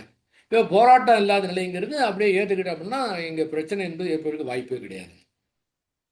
நன்றிங்க, நன்றி. இப்போ ஒரு தெரியாம நம்ம ஏதோ ஒரு இடத்துல கோவப்பட்டா கூட அதுக்காக குற்ற உணர்ச்சி கொள்ள வேண்டியதில்லை. நம்ம வந்து அடுத்த நிலை அதாவது நம்ம உணர்ச்சிக்குள்ளேயே போகாத ஒரு சுச்சுவேஷனுக்குள்ள தொடர்ந்து மௌனம் போகும்போது அந்த உணர்வு நிலைக்குள்ளேயே நம்ம இருக்கிற இதுக்கு வந்துருவோம். அது வரைக்கும் பயிற்சி பண்ணி அந்த லெவலுக்கு வர்ற வரைக்கும் நம்ம தொடர்ந்து பண்ணணும். அப்புறம் நம்ம வாழ்க்கையே தவமா மாறிடும் அப்படின்றீங்க. ஆமாங்க. அதாவது ஒரு குற்ற உணர்ச்சி ஏற்படுதுன்னா எதுக்காக ஒரு மாதிரி மீறி தவறு நடந்துட்டோம். அப்ப அறிவு கொண்டு அடுத்த முறை இந்த தவறு நடக்காமல் பார்த்து கொள்ள வேண்டுங்கிறதுல அந்த செயல் செய்யக்கூடியதுல ரொம்ப விழிப்பு நிலையிலே அறிவு நிலையிலே இருந்தான்னா அந்த மாதிரி செய்ய மாட்டோம். நான் கூட அதை சொல்ல நினைச்சா நான் அடுத்த முறை அது பார்த்துக்கலாம். மகரிஷி தன்னுடைய வாழ்க்கையில இரண்டு முறை வந்து கோச்சிக்கிட்டாங்க. அது என்னன்னு விளக்கம் கொடுத்துருப்பாங்க. அதன் பிறகு ஒரு முடிவு எடுத்தாங்க. அந்த நிகழ்ச்சி எதுக்காக இயற்கை நடத்துச்சுன்னா இந்த தற்சோதனைங்கிறத அங்கதான் அவர் கண்டுபிடிச்சாரு. தன்னுடைய மனைவியிடத்திலே அந்த பச்சை தண்ணி எடுத்து கொட்டிடுவாரு. ஒரு பையன் சரியா படின்னு பெரம்புல வந்து கையில் அடிச்சிருவாரு. இந்த ரெண்டு இது அதனால இதுக்கு இப்போ பாருங்க, இதை இதை வைத்துக்கிட்டு எதிர்காலத்தில், ஏன்னா அவர் இயல்பாகவே இந்த தத்துவ ஆராய்ச்சிகள்லாம் அதிகமாக அவரை பாதிக்கிறது இல்லை. ஆனாலும் இந்த நிகழ்ச்சியை வைத்துக்கிட்டு தான் இந்த சரியான முறையில் எதிர்காலத்தில் சினம் இல்லாமல் இருக்க வேண்டும் என்பதற்காக தற்சோதனைங்கிற கண்டுபிடிப்பே இந்த நிகழ்ச்சிக்கு பிறகுதான் அவருக்கு ஏற்பட்டதுங்க. அந்த மாதிரி குற்ற உணர்ச்சி வந்து எதுக்காக வருதுன்னா அடுத்த முறை நீங்கள் வந்து இதை செய்யாமல் இருக்க வேண்டும் என்பதற்காக. அப்போ அதை பயன்படுத்தி இப்போ குற்ற உணர்ச்சியே இல்லைன்னு அதை போய் சரி பண்ணதுக்கு பதிலாக அதை பயன்படுத்தி எதிர்காலத்திலே நம்ம வந்து அறிவுபூர்வமாக தான் செயல்படணும். உணர்ச்சி வயப்பட்ட நிலைக்கு போயிடக்கூடாது அப்படிங்கிறதுல செய்யக்கூடிய செயல்ல அறிவுபூர்வமாக செய்யணும் அப்படிங்கிறதுக்கு அதை பயன்படுத்திக்கணும். மிக்க மிக்க நன்றிங்க ஐயா. வாழ்க வளமுடன். ரொம்ப தெளிவான விளக்கம். நிச்சயமா நாங்க எல்லாருமே அந்த உள்ள இருக்கிறவங்க எல்லாருமே இந்த மௌனத்தை கேட்டதுக்கு அப்புறம் ஐயா சொன்ன மாதிரி வாரத்துல முதல்ல டெய்லி ஒரு அரை மணி நேரம் தற்சோதனை, 1 மணி நேரமும் மௌனமா இருக்கணும். அதுக்கப்புறம் வாரத்துல ஒரு நாளை ஃபிக்ஸ் பண்ணிட்டு அந்த காலையிலேருந்து சாயங்காலம் வரைக்கும். அதுக்கப்புறம் அதுக்கான வாய்ப்புகளை நம்ம வாழ்த்த நம்ம கணவனோ அதுக்கான வாய்ப்பே கொடுக்க ஆரம்பிச்சிருவாங்க. அந்த ஃப்ரீக்வன்சிக்குள்ள நம்ம போய் வாழ்த்தும் போது அந்த நிலை நமக்கு கிடைக்கும். அதை வந்து உணர முடியுதுங்க ஐயா. ரொம்ப ரொம்ப நன்றிங்க ஐயா. வாழ்க வளமுடன். நன்றிங்கம்மா. அது ஒரு முடிவு எடுக்கணுங்கம்மா. நம்ம முடிவு எடுத்தாதான் அடுத்தது செயலுக்கு வருங்க. முடிவு எடுக்கணுங்க. நன்றிங்க. அதாங்கய்யா, முடிவெடுத்து தியானம் பண்ணி மௌனத்துல இருக்கிற அன்னைக்கு தான் ஒரு கெஸ்ட் வந்து ஒரு காலிங் பெல் அழுத்திடுறாங்க. அப்பதான் பரவாயில்ல பரவாயில்லைங்கம்மா, பரவாயில்ல. அதையும் வந்து இன்னும் பாருங்க, இந்த மௌனம் இருக்கும்போது மகரிஷி என்ன சொல்லுவாங்க தெரியுங்களா? நீங்க மௌன காலகட்டத்திலே இருக்கும்போது அனைவருமே இறைவனாக பார்க்கணும்பாங்க. ஆக நான் மௌனம் கெட்டு விட்டு அன்னைக்கு கூட காலிங் எடுத்து ஒரு இறைவன் தான் நம்ம வீட்டுக்கு வந்திருக்கிறாங்க நேரத்துக்கு நம்மளை தேடி, அந்த மாதிரி எடுத்துக்கணுங்க. அப்போ உங்களுக்கு பிரச்சனையே வராது உறவுல. சரிங்கய்யா, சரிங்கய்யா. ஏன்னா இறைவன் தான் வராருங்க. நம்ம மௌனம் இருக்கலாம்னு இறைவன் தான் வராருங்க. ஆக அந்த மௌன நிலைந்து பார்க்கும்போது தான் எல்லாமே இறைநிலையா பார்க்கக்கூடிய ஒரு தன்மை வந்து கிடைக்குங்கம்மா. அதுவும் இன்றைக்கு நமக்கு இது மாதிரி அமைப்பு அப்படின்னு அதையும் நம்ம வந்து எடுத்துக்கணுங்கம்மா. ஏன் கேட்டீங்களா, சில சமயத்துல வந்து மௌனத்தை ஏதோ பேசிட்டா ரொம்ப எல்லாத்துக்கும் ஜாலியா இருக்கும். ஆனா இருந்து பார்த்தா தெரியாது. போட்டு பாடா படுத்தி எடுக்கும்போது ஐயோ ஏன்டா மௌனம் இருக்குன்னு வந்துடும். ஆக அன்னைக்கு வந்து நீங்க ஏதாவது அதனா எப்ப எந்த மாதிரி என்ன ஏற்படுன்னு தெரியாது. ஆக ஏதோ ஒரு பெரிய சோதனை வந்து உங்களுக்கு ஏன்டா மௌனங்கிற ஸ்டேஜுக்கு கொண்டு போயிடும். ஆக அன்னைக்கு அந்த மாதிரி ஒரு நிலை ஏற்பட்டா அது மாதிரி நீங்க சோதனைக்கு போக வேணாம்னு கூட ஒருத்தர் காலி மேல வந்து கூட அடிக்கலாம். அப்படிதான் எடுத்துக்கணும். அதாவது முடிந்த விஷயம் எல்லாமே பாசிட்டிவ், எல்லாமே நன்மைக்கு தான். முடிஞ்சிருச்சுன்னு வச்சுக்கோங்களேன், அது முடிஞ்சிருச்சுன்னா நன்மைக்கு தான் அப்படின்னு எடுத்துட்டோம்னா பிரச்சனையே கிடையாதுங்க. மிக்க நன்றிங்கய்யா. வாழ்க வளமுடன். ரொம்ப ரொம்ப நன்றிங்கய்யா. நீங்களும் எங்களை நன்றி. வாழ்த்திக்க